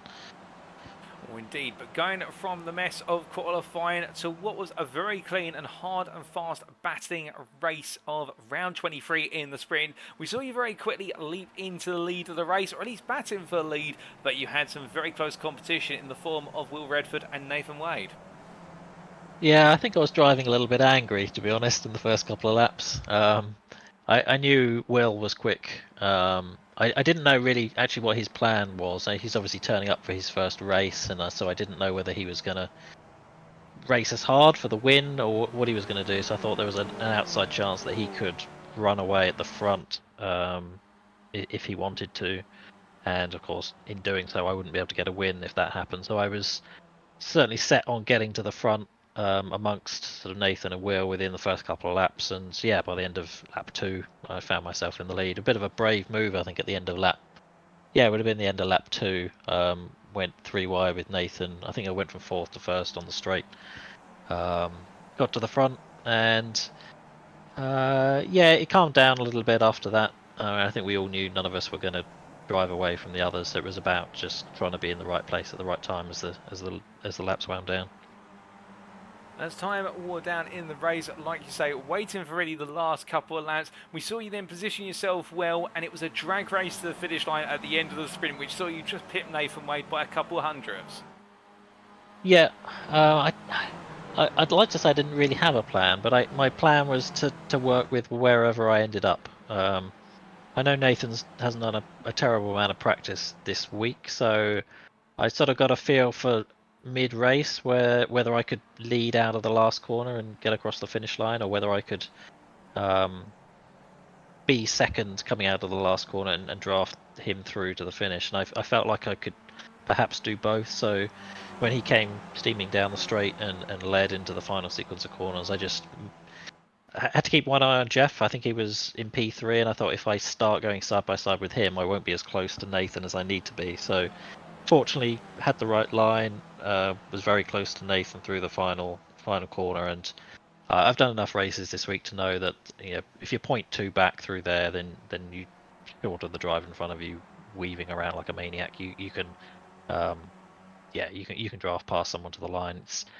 It's more doable now than it used to be. The old version of EIR had a slightly earlier start-finish line, maybe by only about 30 or 40 meters, but this one's set slightly further back, just round the bend. So that little bit of extra distance is all you need to be able to slipstream past someone on the final lap. Indeed, and playing it perfectly there to take the checker flag and with it the win in the sprint. It meant that the points were coming your way, and then in the feature race you held nothing back, albeit perhaps aided a little bit by a multitude of incidents on the opening 2 laps, which saw you very quickly leap from 10th place on the grid to 5th. Yeah, I unfortunately had a work call, so I've not been able to look back at the early incidents, but I know there was one in turn 1, lap 1. I think Neil was involved in that one. You can't win a feature race on lap 1, so I was trying to leave a gap, make sure I had good vision to the cars in front. If anyone was going to start spinning, I wanted to be able to see them early and be able to react. So benefited from some early gains, and then I think Nathan and I had the same plan really, which was just a fuel save. I don't normally do it a lot, but I feel like if Nathan's going to do it, then if I don't, then it gives him an advantage. And again, no one was going to drive away at the front, so just did the maximum amount of fuel saving I could. It almost came a little bit unstuck actually. I'm not sure what was caught on the broadcast. The lap before the lap where Nathan pitted, I managed to get a slowdown through the Oak Tree corner. Had to lift off, lost about 1.5 seconds, which gave Nathan a pretty good gap to me when he pitted. Bit silly. I don't know. It's the first time I've done that all week, but yeah, I think he came into the pits about 2.5 seconds ahead of me. So I had some work to do to kind of, first of all, make that gap up, and then after that, my plan was try and drag Ryan Jackson and Remco along with me. I'm not sure what position Nathan needed. I felt like it was probably a P4 or a P5, something like that. So I thought if I can drag Ryan and Remco with me, maybe there's a chance they'll come out the pits ahead of Nathan and he'll be mired in a battle. But I think Remco had a slow pit stop, and then Ryan came out basically with Jeff and with Nathan. So it helped, but at the end of the day, wasn't anything more I could do. Oh, indeed. And well, we saw the slowdown, and like you say, for that corner car Oak Tree, a very odd one, but still able to recover from it. And just on that extended opening stint, one of the longest opening stints of the field, and constantly lapping in the 206s. In fact, setting the fastest lap of the race at one point, a 206.09. You were flying out there, and well, at the other end, when you came out the pit lane, you had almost a 5-second gap over Nathan Wade. Perhaps the strongest performance we've seen from any driver this season in terms of a feature race stint. You must have been pleased with that one. Yeah, there's. I mean, the 2060 was definitely slipstream assisted. But even once I'd got my car in front, I was still doing some mid 206s, mid to high 206s. So, yeah, the pace was there. I was keeping an eye on Nathan's lap times and felt good. And on the laps where I had slipstream, I was gaining more than a second a lap, and on the ones where I didn't, it was still about half a second. So. Felt pretty good that I'd come out in front. I wasn't quite sure by how much. It was probably a little bit of a bigger gap than I expected. But then it was just a case of, well, what can I do now? I saw he was in a battle, but then there was an incident. He ended up 4 seconds clear of the battle. So I'll be lying if I said it didn't cross my mind about just slowing down and having a forced battle with him to try and slow him down and bring the other guys back in. But it wouldn't have been the way I wanted to win the championship if it happened. So I just kept my foot down and then just went for hot laps basically for the rest of the race. Well, indeed, understandable. And in the end, coming on around to take the win by the best part of 7 seconds. Unfortunately, despite the double win, not taking the championship crown, but runner-up, and a gracious runner-up at that, with a gap of what was 13 seconds come the end of the championship. I have to ask, runner-up spot must have been still a pleasing end to the season for you, given the fact you were effectively 2 races down on the majority of the field. Yeah, I mean, went on that big streak through the middle of the season. That was fantastic. A minor blip, if you want to call it that, last week. I think it was a P1 and a P2, yes. Which is not a bad pair of rounds. And so it was nice to finish off the season with another 2 wins. I want to say thank you to Will. I suspect that he backed out of the final fight at the end of the sprint race. I think on the penultimate lap he lifted down the straight, which put myself and Nathan into the lead, and then it looked like he was sort of playing blocker maybe to Jeff behind, so he didn't get involved in the final fight in the sprint race, which was good of him. Although it would have been nice if he'd finished P2 and Nathan P3, but I can't blame him for getting out the way there. Oh, indeed. And in terms of your future aspirations now, runner-up this season, but there is another season coming in the future. More on that towards the end of the broadcast. But could we expect to see you on the grid once again and looking to make the crown yours next time around? If there's another season, I'll be there. The 2 I missed at the start of the season were work business trip related, so hopefully, fingers crossed, whenever the next season is, there isn't if I have to miss a round, it'll just hopefully be a single round this time rather than 2. So, yeah, I'll be there, and if I have to do another 9-round championship, then I'll do 9 rounds. I'll be there for every race.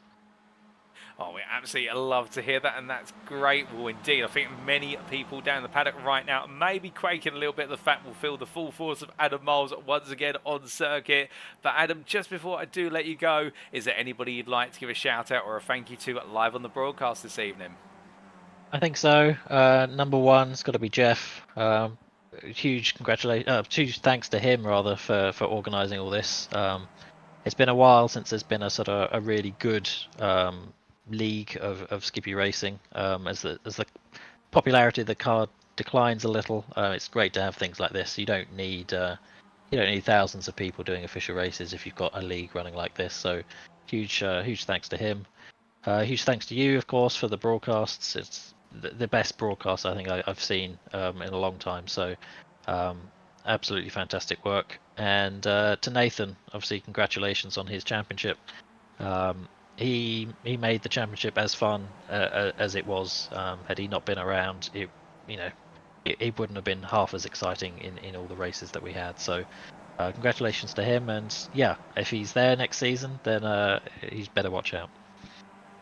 Oh, absolutely love it. And lastly, Adam, allow me to say thank you to you once again for being a consistent interview throughout the season and for joining me this evening. Congratulations on your double victory today, and what a way to end the season with a bang. Whilst it was not the championship crown you were looking for, still runner-up in the championship, and we look forward to seeing you on circuit in the next season. But until then, congratulations once again, and have a fantastic evening. You deserve it. Thank you very much. See you next season. So hearing there from Adam Miles, the privateer, who today, despite the challenges of qualifying and taking P6 in what was a bit of a scrappy qualifying session for many and a potential pole lap that had to be aborted right at the end due to an incident which saw him have his lap invalidated, Adam Miles drove angry slightly at the start of race number 1 but didn't let it take over in terms of seeing red, and immediately went on the attack to make sure he could get the results he needed to take the championship crown away should Nathan Wade fall by the wayside. It was a win in the sprint race, outrunning Nathan Wade to the checkered flag by only a couple of hundredths, and we're playing it all through the practice in terms of simulate it from earlier practice sessions in the week, then going into the feature race. Adam Miles with a class of his own after the pit stop started to play out, going for the longer stint, or the longest stint compared to everybody else inside the top 10, and making sure to do those laps time and time again. And by the time he emerged back onto the circuit, he'd re-emerged in the lead, albeit almost 5 seconds clear of Nathan Wade, and was able to run the race to the finish 7 seconds in the lead come the checkered flag.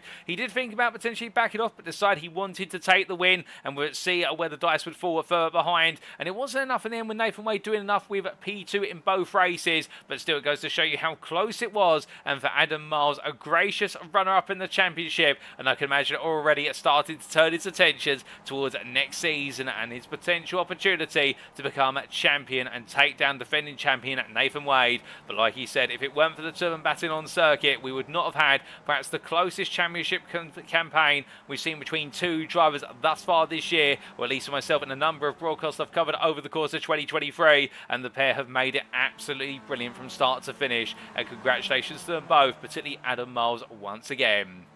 But with that, ladies and gentlemen, that concludes our interviews for today. And in terms of who we've heard from, you've just heard from runner-up in the championship, Adam Miles, the privateer in the 85 car. You've also previously heard from the number 107 from Gone Skipping Racing, that's Jeff Randall, 4th place in the championship. You heard from the second runner-up, or 3rd place in the championship, that's the number 34 of Daniel Tufts, the privateer. But first and foremost, we heard from our championship winner this season, and that is Nathan Wade in the number 24, the privateer. Congratulations to all 4 of them on their performances today and their championship campaigns over the season, and thank you to them for joining me in the interview room. But just before we wrap up, ladies and gentlemen, we're just going to give you a quick recap of that top 10 provisional subject to any stewards' inquiries, and here it is. And as you can see, Nathan Wade taking the championship crown in the end by 13 points over Adam Miles after 24 rounds of intense racing action over the season that's seen us go around the world, and will over 12 weeks of racing for it to come down to that margin in the end goes to show you how close it was between the top 2. And meanwhile, in the battle for P3, Daniel Tufts on 393 points, holding off Jeff Randall by 16 points come the finish, with the odd turn of results on the final race of the season. Stefan Oman P5 not in attendance today, but he'll still be pleased with the fact he managed the top 5, ahead of Ryan Jackson, who just held off Gordon van den Bergen in the end, and then Enzo Cantor, Neil Gardner and Juan Rodriguez completing the top 10. Congratulations to all them and all the other drivers not listed on the championship standings, finishing P11 and downwards. It would not be the championship without everybody who attended and took part from round to round, and we do look forward to seeing as many drivers as possible coming back for the future season. But it is now time, ladies and gentlemen, for us to wrap up. Thank you very much for watching, and if you have enjoyed the show today, if you enjoyed all the season, if you've been with us from start to finish, well, we've absolutely loved having you here. But if you've only joined just for the first time tonight, we've loved having you here as well. But if you want to know more about the Skip Barber Challenge Trophy, in terms of the series, the drives, and everything else in between, We do recommend you check out the official Discord, invite link available on screen where you can join. And if you want to sign up for the next season, and we'll talk more about that very shortly, well, that's the place to be. If you want to sign up, you do need to be part of the Discord. We'd also like to, at this point in time, give a big thank you to our sponsors as part of the season, and that was Musical Money. Their web address www.musical-money.co.uk, and Musical Money, the quick, easy and safe way to turn your musical equipment into money. And thank you to them once again for sponsoring this championship. But now, ladies and gentlemen, what lies in wait for next time? Well, we do have another championship coming up, and the Skippies shall be back once again for racing action in the autumn of 2023. The exact dates are yet to be finalised, but stay tuned for further information, and that's why we do strongly recommend you join the Discord so you can stay up to date for when that championship schedule is published. But just to take a note, it is the autumn of 2023, and well, it is going to be an absolute thriller. We start off with a brilliant campaign for the official 2023 championship this year, and well, when we come back for the second season this year, it is definitely going to carry on from where we left off, and Nathan Wade as your championship winner will have a crown to defend, and with Adam Miles in his ascendancy and many other drivers are looking to get closer, it is going to be one not to be missed. And if you want to be on that grid, then definitely we recommend getting signed up as soon as possible. But with that, ladies and gentlemen, we do bring the curtain down now. It is the conclusion of our racing today and our broadcast for today. Thank you for tuning in from start to finish, and well, we have been the Skip Barber Challenge Trophy, brought to you by Gone Skipping Racing, and I've been your host and commentator, Paul TX141 Walsh, also known as Britain of Spit, and it has been my pleasure to bring you all the racing action from round 1 through to round 24. But until next time, remember to stay safe, stay well, stay smiling, and most importantly, as we head into a weekend, have a great weekend, and remember to stay on track. Good night.